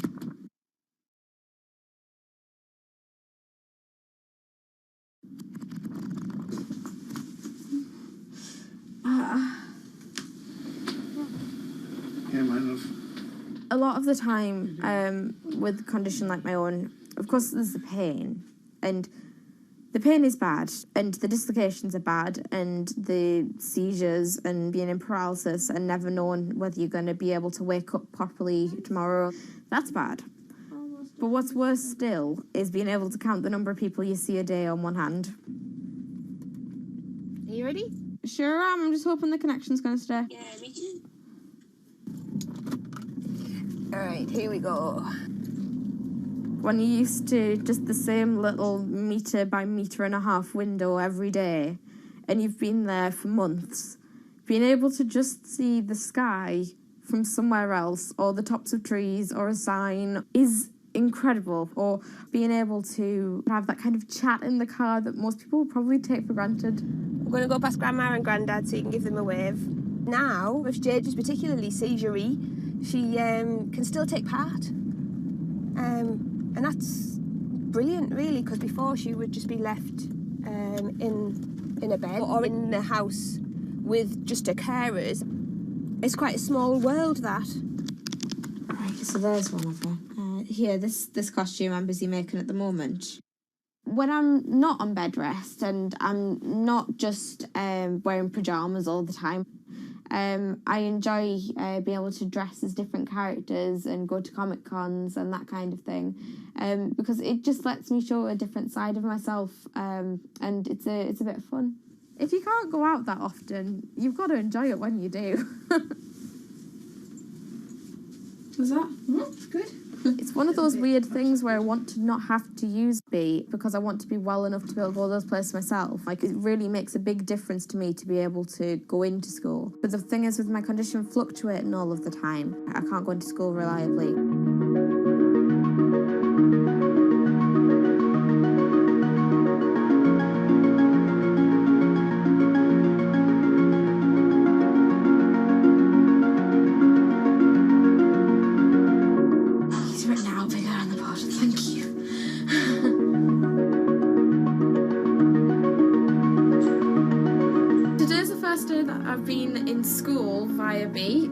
And so far it's interesting. There's still a few little things that we need to work out, but for the most part I think it's going fairly well, and it's brilliant because I can really tell the difference between today and yesterday. How yesterday I forced myself to go into school when I wasn't very well and I was really tired afterwards and ended up having loads of seizures, whereas today I've been able to do all of the work. I've been able to keep a clear head and not be ill, which means I'm able to be more focused on my schoolwork. So there is my first step of working, is to simplify root 8. The algebra test is next week. Now I'm trying to make friendships which I'll be able to maintain with B. Before that, I've ended up letting people down quite often. B gives me hope, yeah. She's just always there. And if I can't do something, she can. And if I need sort of assistance to be able to make commitments, then she's there, and she means that I feel like a more valuable person because I'm more reliable.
it debuted, the 4G wireless we have today allowed people for the first time to hit the road and explore unknown places with only a smartphone for directions.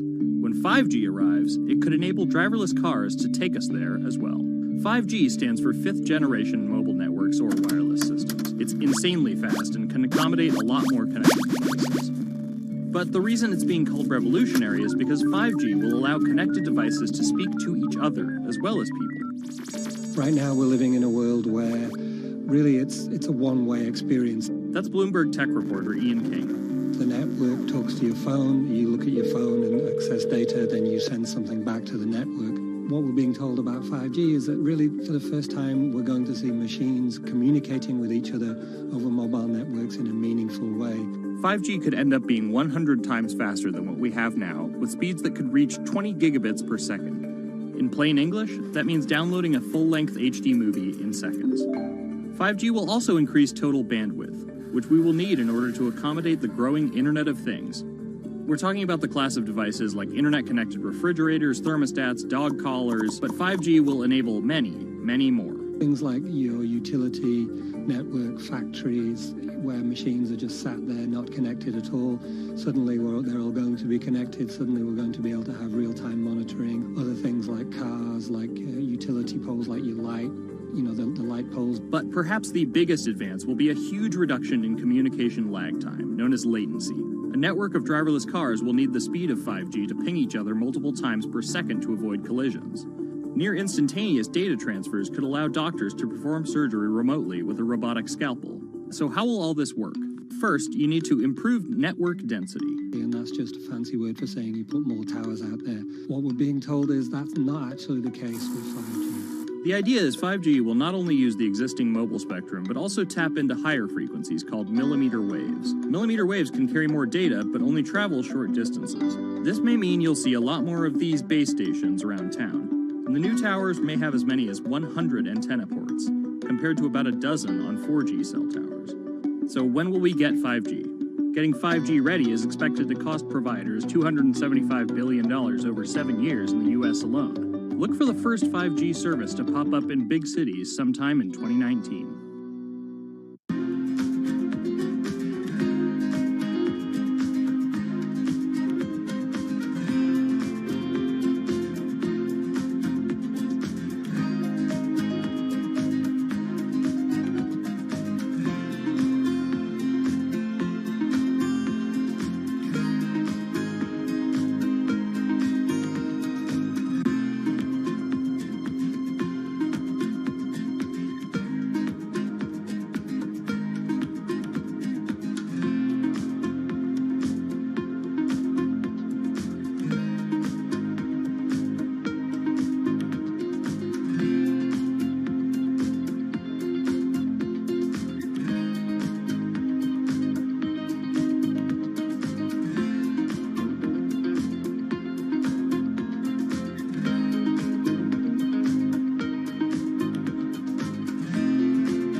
The cubicle represents a tyranny.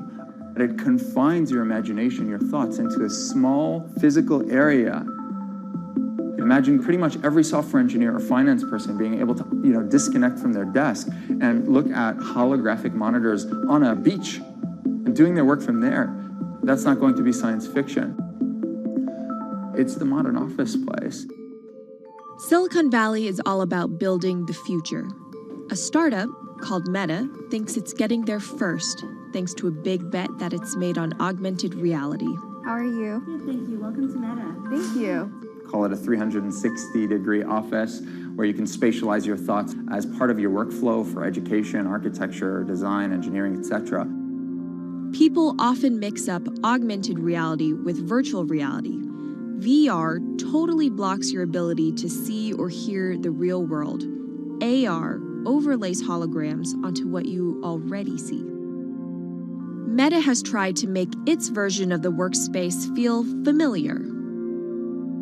You grab the hologram instead of using a controller or a mouse, and your brain already knows how to do it. In other words, we've designed an operating system that humanity has always known how to use.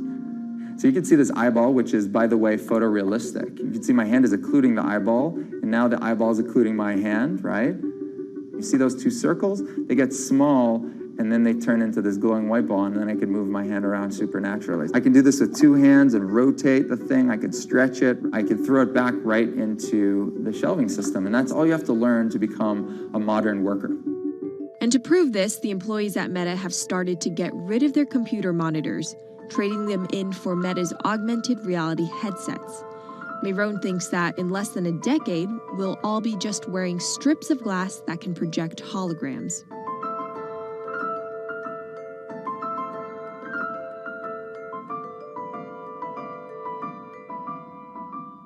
In the early 80s, everybody had computers on their desktop, but no one was using them because they had a lot of work to do. So they were still using typewriters. And at some point, the CEO took all the typewriters away and everybody was forced to use their computers. So it's very exciting to see a new generation of technology, a new paradigm.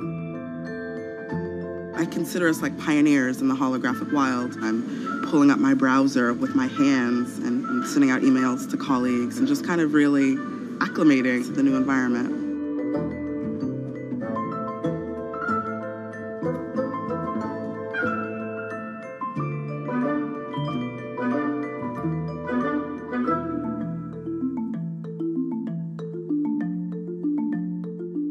Now you're putting on my computer, essentially.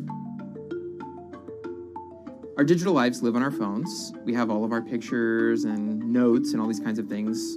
So, and why don't you write yourself a little sticky note? I like it. And go ahead and just take your fist right over the top of the sticky note and close your fist. And now... Oh, what? Meta's own transition to augmented reality has run into plenty of unexpected problems. And it's still going to be a while before you'll start to see these devices in your office. But I think it's a future worth waiting for.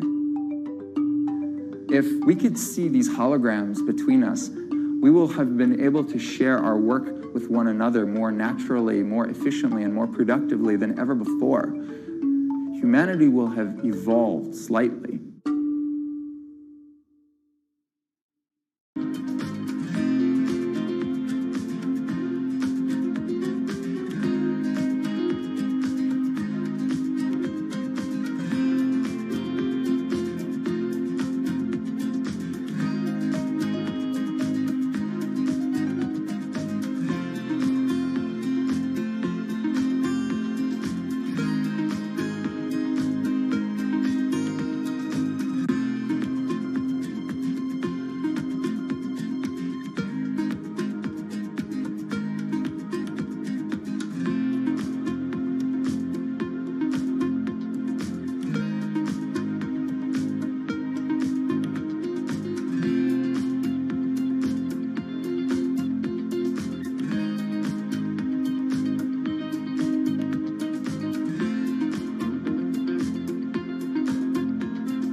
This is Hatsune Miku, Japan's sensational virtual pop star. She's released over 100,000 songs in multiple languages and performed sold-out concerts around the world. Her image has appeared in games, on TV, in car races, and is even etched on the side of a Japanese space rocket. I came for Hatsune Miku, Carlos. She's Lady Gaga's favorite digital pop star and opened shows for her in the US 3 years ago. Tens of thousands of fans attended her exhibition and live shows near Tokyo recently. 理想のアイドルっていうとどの曲でもミクはすごい綺麗に歌ってくれる。他没有缺点啊，没有任何让我们感到不开心的一些新闻。She's everything to everybody. That's probably why she's so popular. Miku's creator Hiroyuki Ito and his Sapporo-based company have been developing the virtual diva for over 10 years. 初音ミクとはキャラクターとしてすごくYouTube とかで検索するとたくさんの初音ミクが出てくるんですけども、元々の初音ミクのその原点は歌声を合成するソフトウェアなんです。Both the software and character are named Hatsune Miku, meaning the first sound of the future. Originally based on Yamaha's Vocaloid technology, Miku the software has a sound bank containing voice samples and a huge array of tools. You input the melody and lyrics, then Miku the character sings them.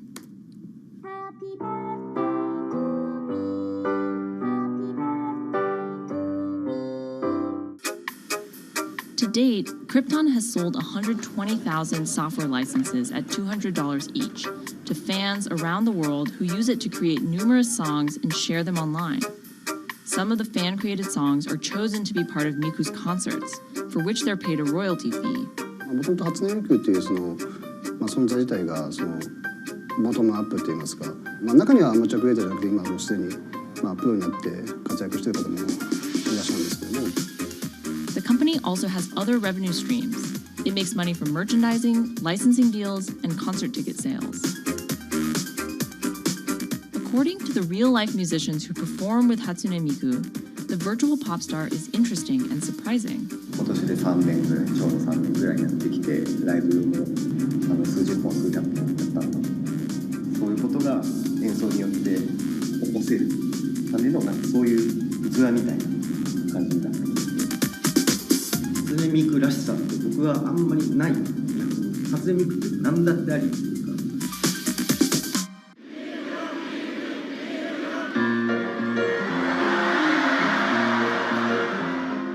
For Ito, Miku has the potential to change the way we think about music. そういう新しいテクノロジーによって新しい音楽のあり方っていうものを模索していきたいと思っていました。And for her fans, it goes even further. 初音ミクって魂がないので、だからみんな魂を作り上げるために存在する。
Now, there are a lot of fitness gadgets out there. In my quest to get fit, I tested 17 of them over the last few months. At least one personal trainer I know was a little bit skeptical. Yeah, I've been watching these new technologies come to the market for almost as long as I've been a personal trainer. They're just tricks and tropes. They're not much different than the Bowflex machines or, to be honest, the original Jane Fonda workout video.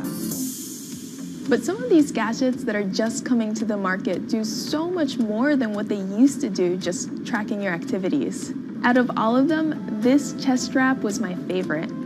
It comes with a robot coach that points to the future, one where you might not need a human trainer at all. And it works like this.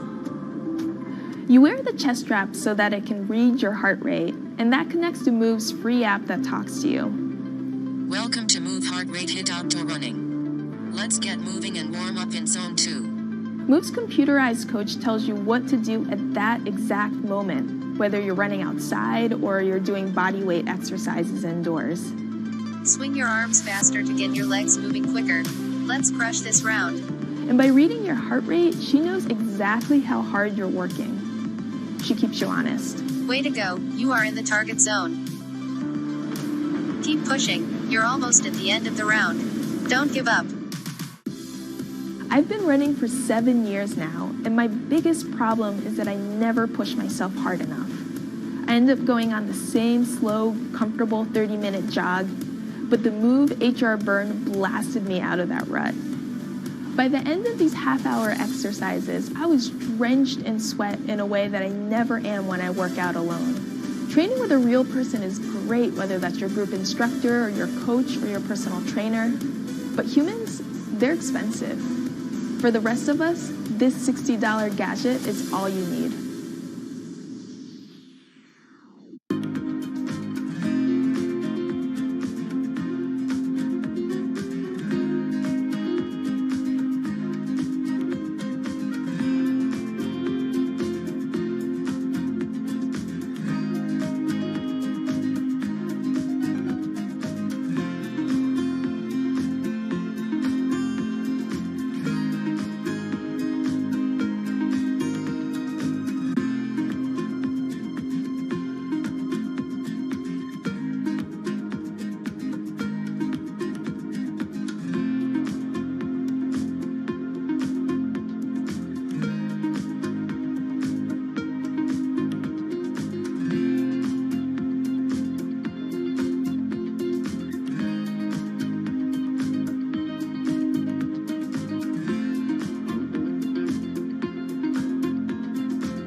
what does it take to change the world? A big army? A cure to a pandemic? A revolution? All of these take either a lot of people, thousands of hours, or massive amounts of space. But for Julian Assange, all he needs is one room, an internet connection, and the world will listen. Assange is located here, and more specifically, right here. And from that location, he's posted government secrets, classified documents, and leaked emails from some of the world's most powerful people. And in doing so, has been labeled a hero, a villain, a nihilist, and everything in between. This is how an Australian programmer sequestered in the Ecuadorian embassy in London became one of the most influential and notorious people in the world. Born in 1971 in Townsville, Australia, Assange has always been on the move. Living in over 30 homes by the time he was in his mid-teens, Assange, along with his mother and half-brother, finally settled down in Melbourne. His introduction to hacking started at 16 when he was given a Commodore 64, which he attached to a modem. He attended the University of Melbourne, where he studied programming, physics, and mathematics. He never graduated, but that doesn't mean he didn't get an education. By 1991, Assange hacked into the Pentagon, U.S. Navy, and other branches of the U.S. government. In 1996, he was caught by the Australian Federal Police and charged with over 30 counts of hacking and computer-related crimes.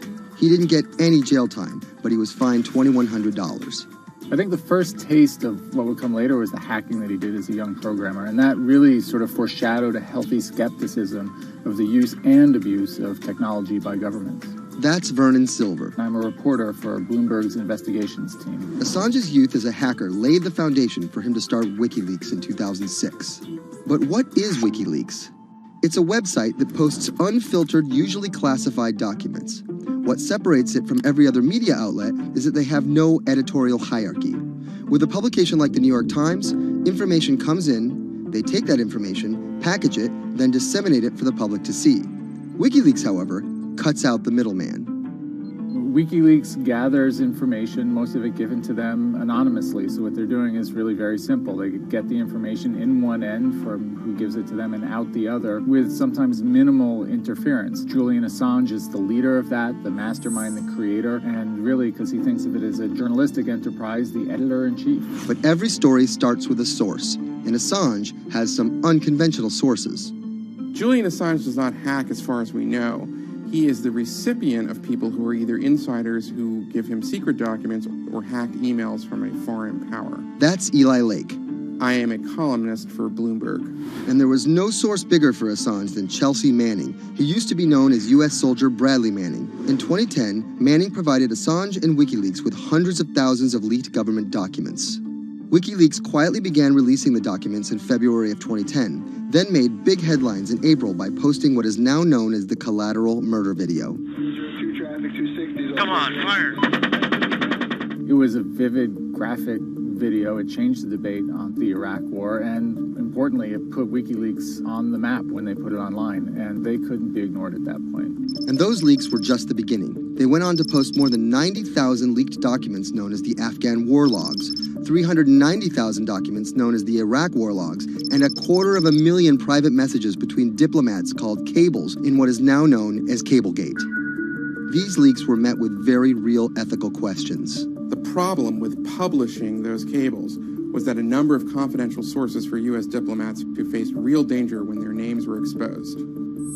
Then Secretary of State Hillary Clinton drove the point home that every country, including the United States, must be able to have candid conversations about the people and nations with whom they deal. Shortly after Cablegate, the Swedish government issued an arrest warrant for Assange on allegations of rape and molestation. He claimed the allegations were fabricated to get him extradited to the United States, a claim the U.S. government denied. Either way, Assange's next move was to seek refuge in the Ecuadorian embassy, which really was the beginning of the new chapter in his life and what we're dealing with now, which is him being stuck in London. What was supposed to be an office in an embassy is now Assange's self-imposed prison to this very day. But that doesn't mean he's slowed down. Since being trapped in the embassy, WikiLeaks has released files about Guantanamo Bay prisoners, Syrian political figures, and the draft to the Trans-Pacific Partnership. And then came the 2016 U.S. election. Thousands of leaked emails showed Democratic Party officials possibly plotting against Bernie Sanders in his race against Hillary Clinton. Over the course of 68 days, WikiLeaks released 20,000 confidential Democratic National Committee emails. In terms of the presidential race, if you look right here, when Assange released the first batch of emails, Trump actually takes his first lead against Clinton. I think we've had enough of the Clintons, in all fairness.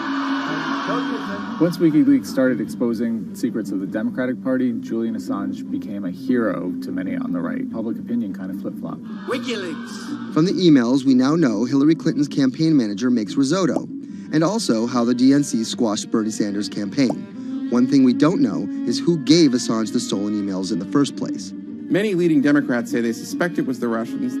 They released an analysis from a private cybersecurity firm that had said it was the Russians. But Assange claims our source is not the Russian government, and it is not a state party. So this is where we stand today. The public still doesn't know who provided the emails to WikiLeaks. Meanwhile, Assange is still running WikiLeaks and still releasing documents. In March 2017, he started publishing documents from the CIA's Center for Cyber Intelligence called Vault 7. The CIA, the agency charged with finding and keeping our top secrets, can't keep its own secrets. As long as Assange has a connection to the world, no government secret will be too far from exposure. Julian Assange is still in the embassy. Maybe he'll leave, maybe he won't. Kind of regardless, his work has been done. He's changed the way people think about their governments, about their own secrets, about their own hackability, and really the world has changed because of him.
to expose everything you won't admit. And action. This entire video is based on a true story. When I do like motivational speeches or even tell myself like, love yourself and you should love yourself. This is Lily Singh, But to fans all over the world, she's the YouTube star Superwoman. What if everyone's a girl, Superwoman? I know we can change the world for the better, one positive day at a time. My parents now know what I do. They didn't know what I did for a long time in the beginning of my career. I was just making videos in my room. They had no idea. Mom, Dad, have you seen my keys? I can't find them anywhere. Because you're always on phone. Until someone called them, like a family member from another part of Canada, was like, Canada, is your daughter making videos? And the mom was like, I don't know, Lily, are you making videos?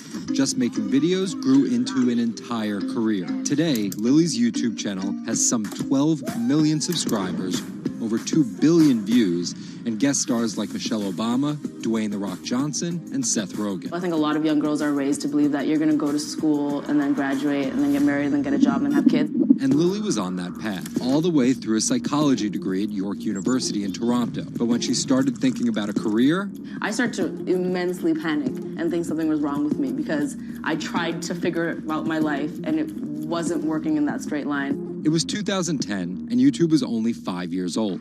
I thought nothing of YouTube. I was probably the last person in my circle of friends to discover YouTube. And I remember when I did, I thought, this is so strange. There's people making videos in their rooms, and other people are watching them. So she figured, why not give it a shot? I one day posted a video because I was sad, and I wanted to be creative and happy. She didn't know how to edit video or write scripts, so she winged it. It was so bad and so cringe, and my expectation was literally nothing.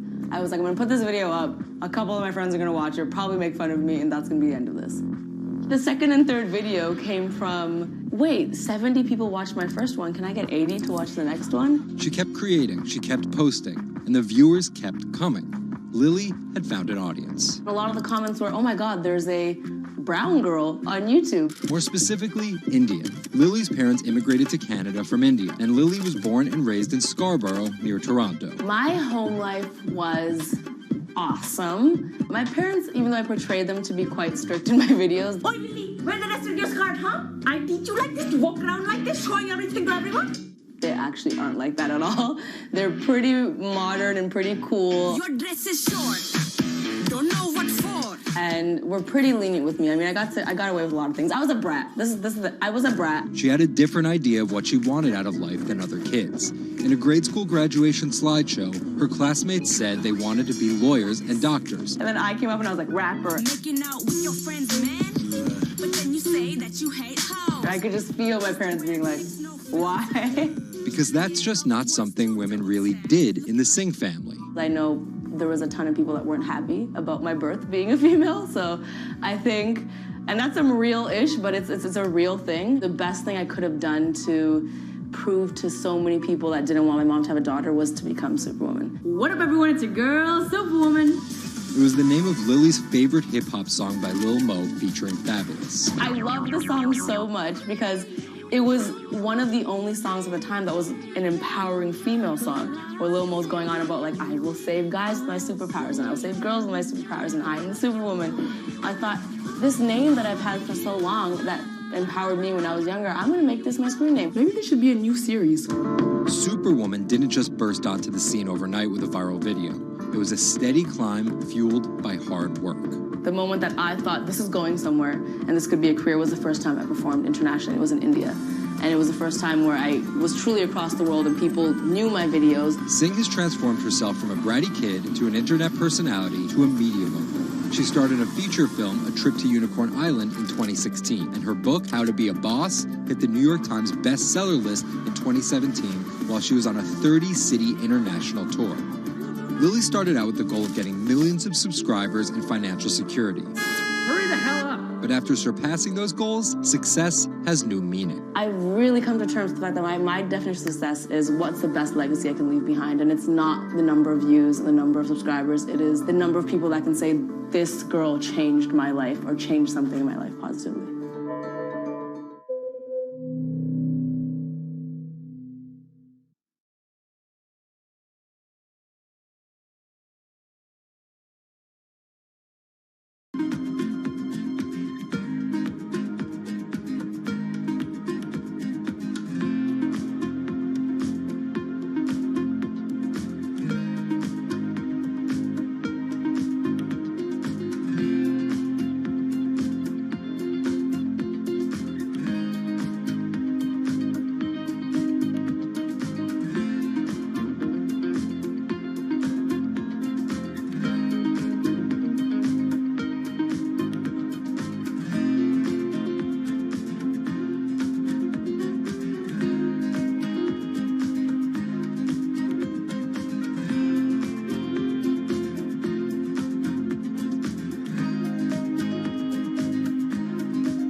CTE is often found in the brains of deceased athletes, military veterans, and others with a history of repetitive brain trauma.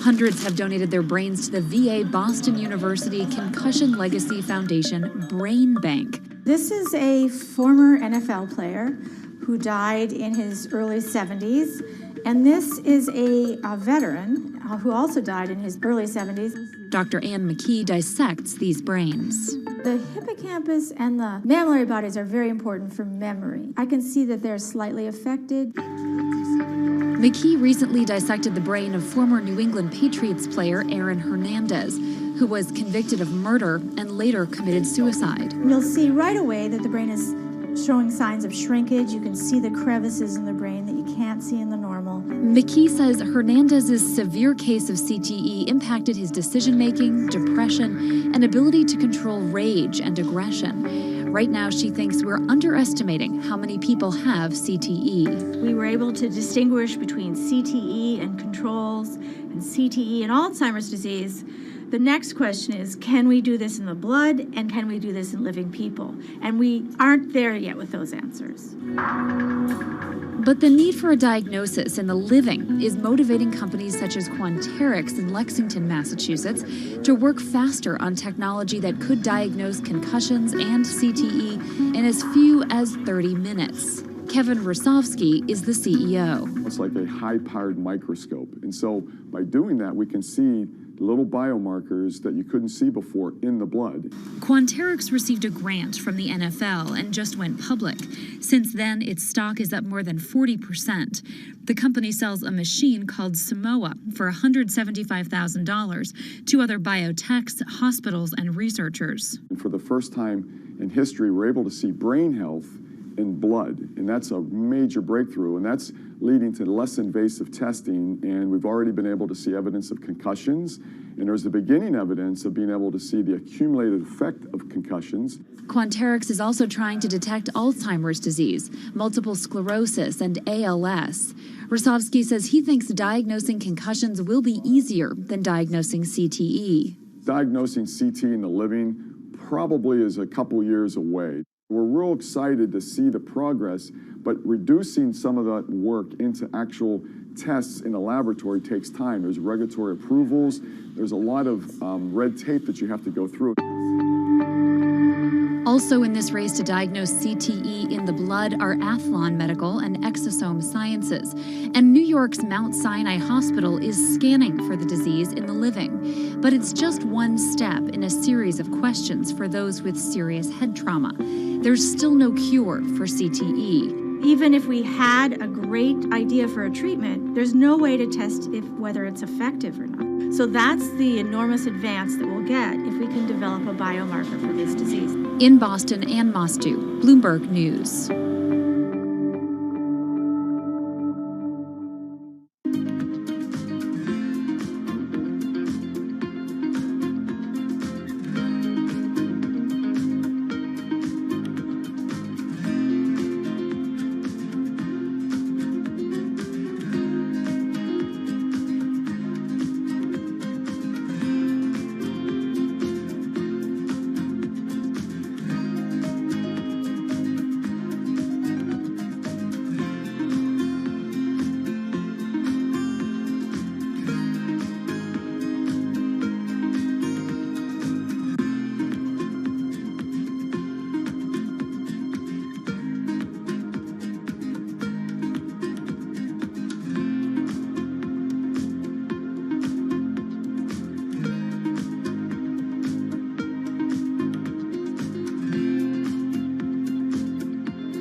Wine is a $300 billion global industry where one person's opinion can make fortunes or break them. That's because of this man, Robert Parker, and his newsletter, The Wine Advocate.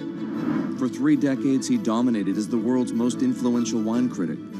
Now Parker's protege is building an empire of his own. Antonio Galloni runs Venice. Antonio, tell me, what are you trying to build at Venice? Well, at Venice, we started with the idea in 2013 of building a world-class platform. We have a database of about 250,000 professionally written reviews. On Delectable, we have 7 million user reviews. Through Delectable, we also have a partnership with Whole Foods and several other partnerships that we can't announce just yet. And when you put that all together, what we have is something that no other company in our space can even come close to. Do you think of yourself as the next Parker? Not at all. Why? Because Steve Jobs said you can't live your life trying to be somebody else. So he's one of my biggest influences, and I've never wanted to be a replica of somebody else because a replica is never as good as the original. Bob is a genius, fantastic, one of a kind. We're going to be something completely different, and I have no desire to be some version of somebody else. Different in what way? Every decision that I've made at this company is completely anathemic to what Bob did with his company. I want our writers to be partners. All of my senior people are locked into the company. They all have equity or they have a path to equity based on business results. That's something that we never had at Parker. Our benefits are world-class, and everything that we've done at Venice is completely different from that model. When Steve Tanzer, who is the most experienced active wine critic in America, wants to work with us, that says something. When Alessandro Masnaghetti, who's the best cartographer of vineyards, wants to work with us, that says something.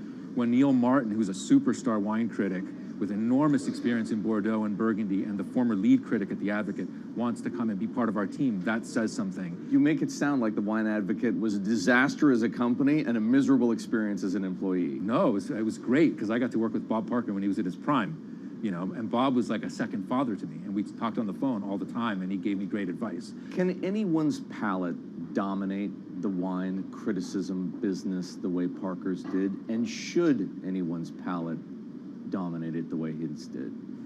I just think the world is very different today. You know, it's just a totally different world. It's probably not healthy to have a single person dominating the world. It's not even wine criticism, it's the wine industry. Yeah, that's probably not the healthiest thing in the world. But I think that there's just such an opportunity right now with social media and technology to reach such a massive number of people that I think it's possible that 1 or 2 people will actually have more influence than Bob Parker did, because they will, again, this goes back to your first question, not trying to be a version of somebody else. You see this in sports all the time. It's like, oh, well, nobody will ever beat this record. And then somebody comes along, you know, it's like tennis, Pete Sampras. Nobody's ever going to win as many Grand Slams. Now you have 2 guys who are ahead of that and 1 knocking on the door. And so I think a lot like that. You're a former investment banker. How does that inform and influence what you're doing and what you've done? My generation has had to deal with a lot more challenges. That's why I think we're actually much better poised for the future. My first job in finance, the first thing that happened was long-term capital, 1998. Then the tech bubble melted down. Then there was a mutual fund trading scandal. You know, that was all like within about 5 or 6 years. And these are the things that I had to deal with as a young executive. My peers who were 20 years older didn't know how to manage in crisis. They'd only seen Black Monday. They'd just been in a big bull market. It's very different. So I'm very lucky. People of my generation or a little bit younger have actually had to deal with a lot more crises. I think that's actually good for learning how to cope with challenges in business. From the outside, it kind of looks like you're trying to demolish the house that Parker built, right? You left The Wine Advocate. Yeah. You merged with one of his chief rivals. Yeah. And you just hired his successor, Neil Martin. Mm-hmm. So are you? I think what that says is that all the best people want to work at our company. And that's really what we strive to create starting in 2013. We wanted to create a world-class company that would attract the best-in-class talent, and not just on the content side, on the technology side, on the digital side, our office, and at every level, what we're trying to, we only hire superstars, and we're looking for those superstars.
In the world of professional wrestling, there's something called a swerve. Hulk Hogan has betrayed WCW! Some examples. These tag team partners are called babyfaces, or the good guys. Then one of them swerves when he super kicks his tag team partner in the head, quickly assuming the role of the bad guy, or what the wrestling world calls the heel. Are you kidding? What a despicable act that was! Or a match is almost lost when, what's that?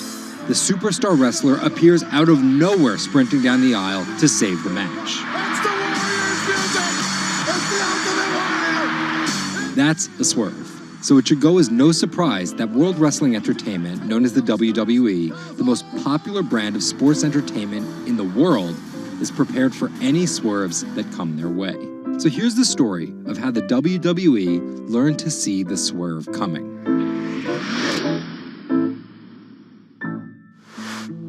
So I spoke to Bloomberg reporters Felix Gillette. I'm a writer for Bloomberg News for the global business team. And Kim Basine. And I'm the U.S. luxury reporter at Bloomberg. To find out exactly how the WWE is positioning itself for an all-out global invasion, which starts with a massive change to their lucrative pay-per-view model. WWE basically pioneered the pay-per-view model on cable.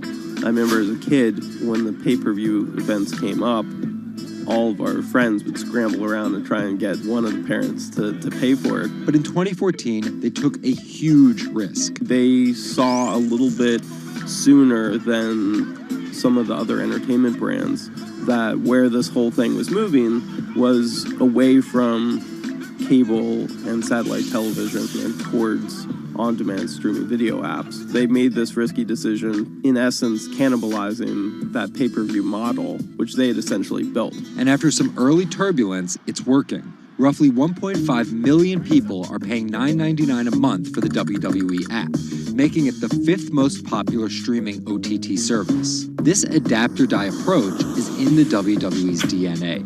Over the past 30 years, the company always seems to think 2 steps ahead. In the early 90s, WWE was at its most threatened when Ted Turner took them on with WCW, which stands for World Championship Wrestling. And back then, the WCW was winning the ratings war.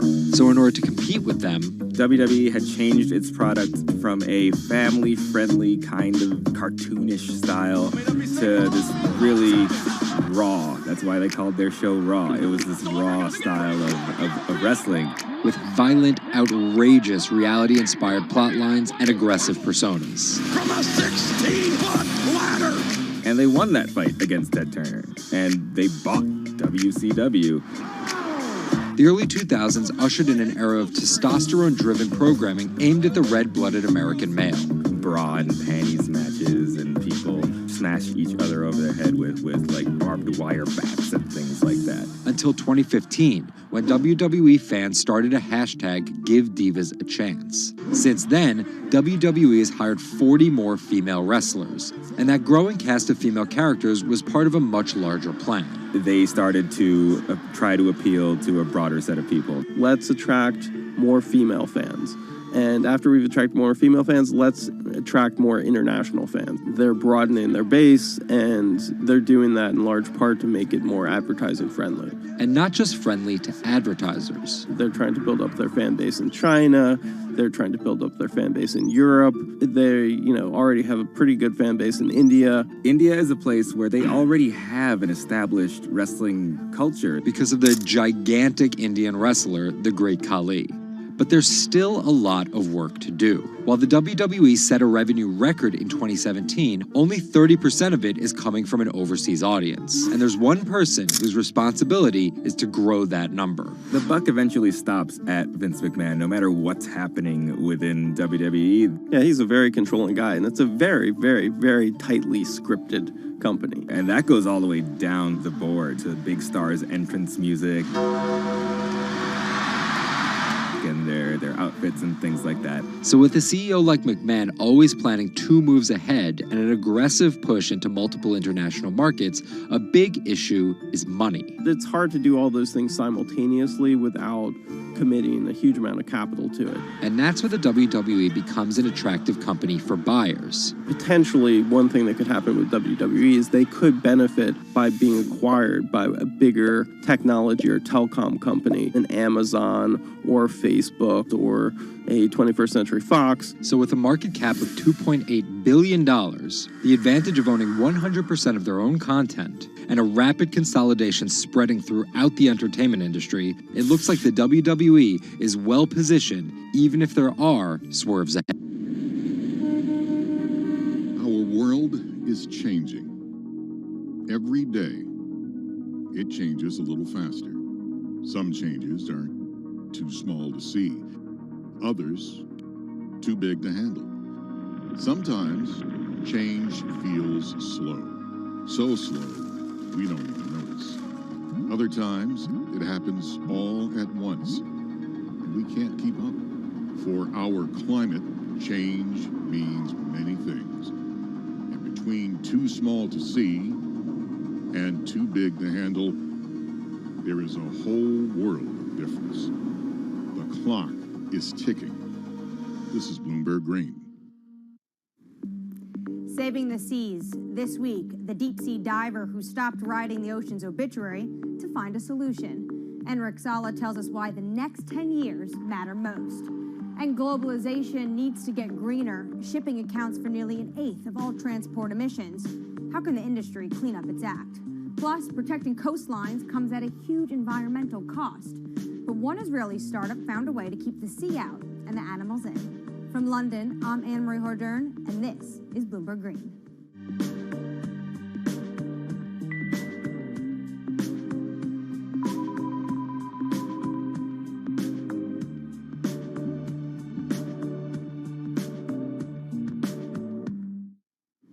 After more than a decade of studying the ocean as an academic, Enric Sala realized he was writing the ocean's obituary. He quit his job and became a full-time conservationist. As an in-house explorer for National Geographic, he's clocked more than 5,000 open water dives. He's also founded Pristine Seas, a project that combines exploration, research, and media to lobby countries to protect their oceans. To date, it has helped create marine reserves equivalent to half the size of Canada. I spoke to him about his mission and why it's so urgent.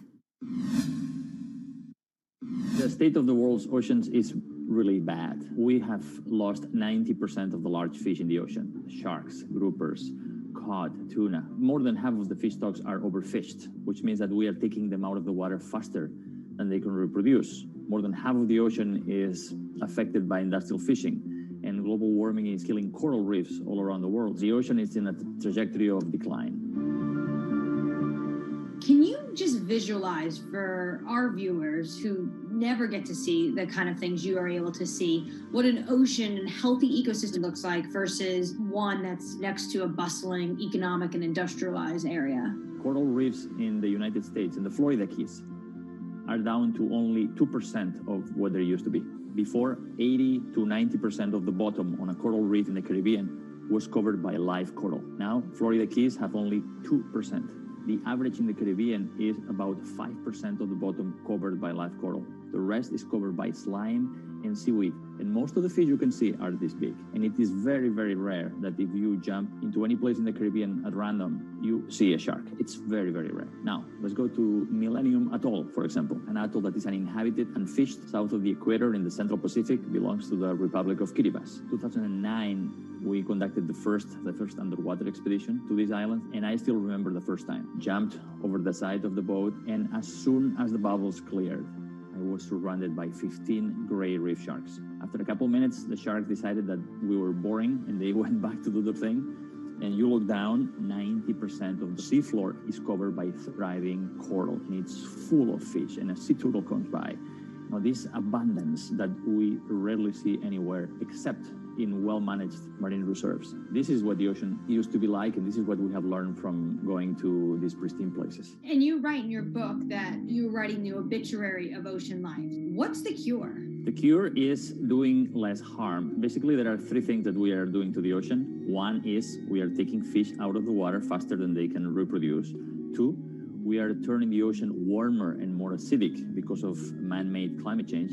And three, we are throwing in everything that we don't want, our waste and our plastic. We need basically to reverse these trends. Does this mean that a lot of this falls to governments and their policies? That's a big part of it, because it is governments that regulate fishing and mineral extraction and oil extraction. It is governments that have the legal authority to create large marine reserves in the ocean. But also, local communities have an important role to play because some of the most successful protected areas in the ocean are community-led and community-managed marine reserves. So when the fish come back, the divers come in. And that creates huge economic opportunities through ecotourism. These areas that are managed by communities are very successful because the communities have a vested interest in having as many fish as possible inside them so they can enjoy the benefits. What from the pandemic has changed your view when it comes to protection of the environment? Nature has given us a very strong signal of how fast it can recover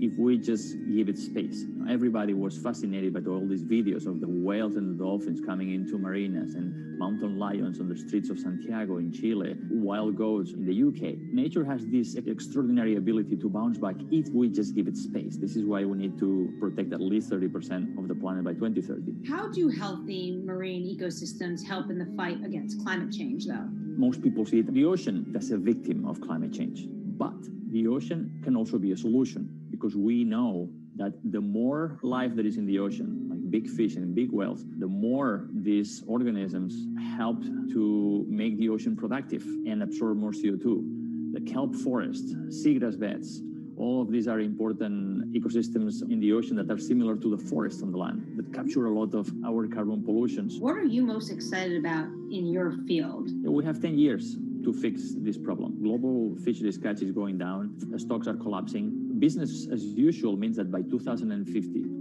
90% of the coral reefs are gone, that most commercial fisheries have collapsed. That affects food security, that affects migration of people. We have 10 years to get to peak greenhouse gas emissions and then go carbon neutral by 2050. And we have 10 years to protect at least 30% of the ocean so we can restore much of this health and productivity, not just for saving biodiversity, but also saving our life support system. We are not talking about something that is apart from us. We are not apart from nature. We are a part of nature. So these 10 years are probably the most critical in the history of humanity. The most accurate measurements of changing oceans will come from space. While Enric Sala explores what lies beneath, a new satellite is giving us data from above. We'll learn more about our oceans and climate change, but from space. A new satellite's been launched from California.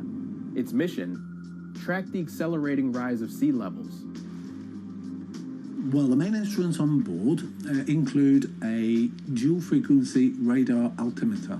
And this is the primary instrument of the mission, and that's the one that's measuring sea surface height, significant wave height, and wind speed over the ocean. And from those measurements, we can actually have the superb measurements that we expect of sea level rise. Data gathered from Sentinel-6 will be used alongside information from other satellites to build as complete a picture of the oceans as possible. With a long record, we can precisely measure the acceleration.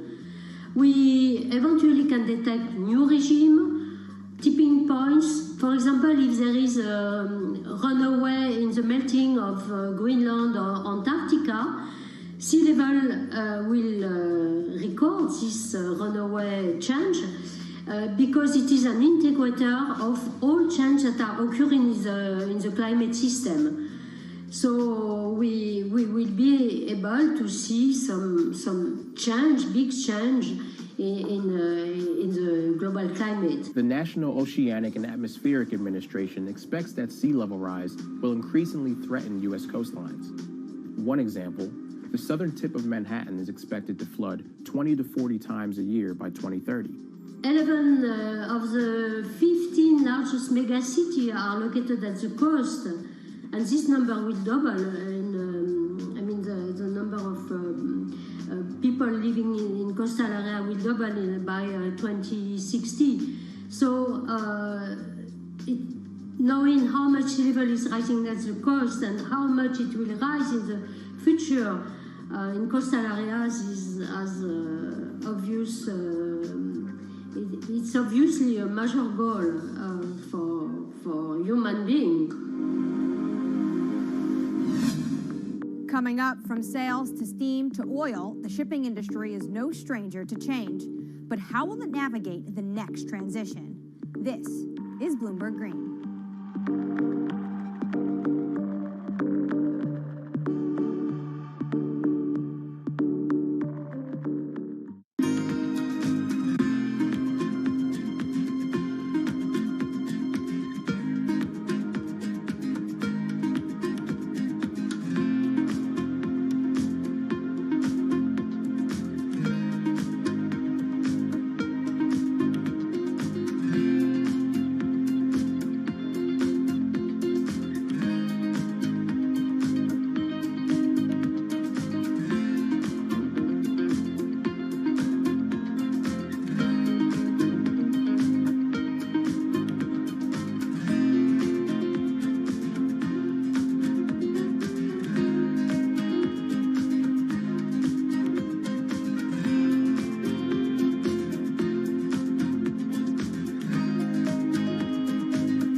From Bloomberg's European headquarters in London, I'm Anne-Marie Hordern. This is Bloomberg Green.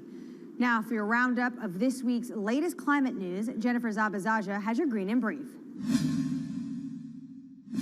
Here's the climate news you need to know. Deforestation of the world's largest rainforest has hit a 12-year high. More than 4,000 square miles of the Amazon rainforest was destroyed in 2020. That's a 9.5% increase from a year earlier. Government data shows that destruction has soared since President Jair Bolsonaro took office and weakened environmental enforcement. The Amazon is home to millions of species and plants and is critical in the fight against climate change. Bitcoin is hitting all-time highs, but at what cost to the environment? The cryptocurrency is energy intensive, and there are concerns if it becomes mainstream. According to MIT, back in 2018, Bitcoin's carbon footprint was almost as big as Portugal's. Want to get better at tackling climate change? We'll hire more women. That's according to Bloomberg New Energy Finance. Firms with 30% or more women in top jobs tend to perform better when it comes to the environment and are more likely to set clear climate goals. Shopping online is more popular than ever now, but the price of convenience is measured in CO2, and more deliveries means more fuel burned and more packaging wasted. So what can companies do? Well, many are becoming more efficient and sourcing more clean energy for their data centers and warehouses. And England's farmers will be paid to go green after Brexit. As European subsidies are phased out, they'll get new money to encourage them to produce healthy, sustainable food. Poor farming practices are one of the leading drivers of water pollution and the loss of biodiversity. I'm Jennifer Zabazaja in New York. Anne-Marie, back to you. The shipping industry is more than just the grease on the wheels of globalization. It's its chief enabler. 11 billion tons of goods are transported by ship each year, the biggest contributors being 2 billion tons of oil, 1 billion tons of iron ore, and 350 million tons of grain. According to the International Chamber of Shipping, 80% of Europe's imports and exports happen over the seas. And for such a vast industry, it also contributes its fair share of emissions. Shipping makes up 12% of global transport energy consumption. So how does it clean up its act? Earlier, I caught up with Bloomberg Green reporter Laura Milan about just how big of a challenge this is going to be for the industry. One of the main issues is size. So about 90% of the world's cargo is moved by ships. So obviously changing such a huge industry is not going to be fast and it's not going to be easy. The second issue has to do with technology. So ships obviously travel for many days at sea. It's not as easy for them to refuel as it would be for a car, for example, going on a road. And the sector still hasn't found a technology that's economically viable and that's zero emissions and equivalent to the electric batteries for cars, for example. But actions are being put in place to make the industry a bit more environmentally friendly. Walk us through those steps that they're taking. That's it. So there's a first step that would involve using low emission fuels or biofuels that would significantly reduce the existing emissions. And then at a regulatory level, when it comes to the policy and the governments, there are steps being made as well. I would say that the most significant ones come from the European Union, which started to track emissions a few years ago and is now looking to include shipping emissions in the emissions trading system. So that would significantly reduce and help calculate the emissions from the shipping industry. Now, China is taking similar steps. So at the moment, regions need to report shipping emissions to the central government. And finally, we have the International Maritime Organization with a pledge to reduce shipping emissions by 50% in 2050. Now, we must say that that pledge has been considered insufficient by environmental groups, but at least some steps are being taken. So to get to 2050, the industry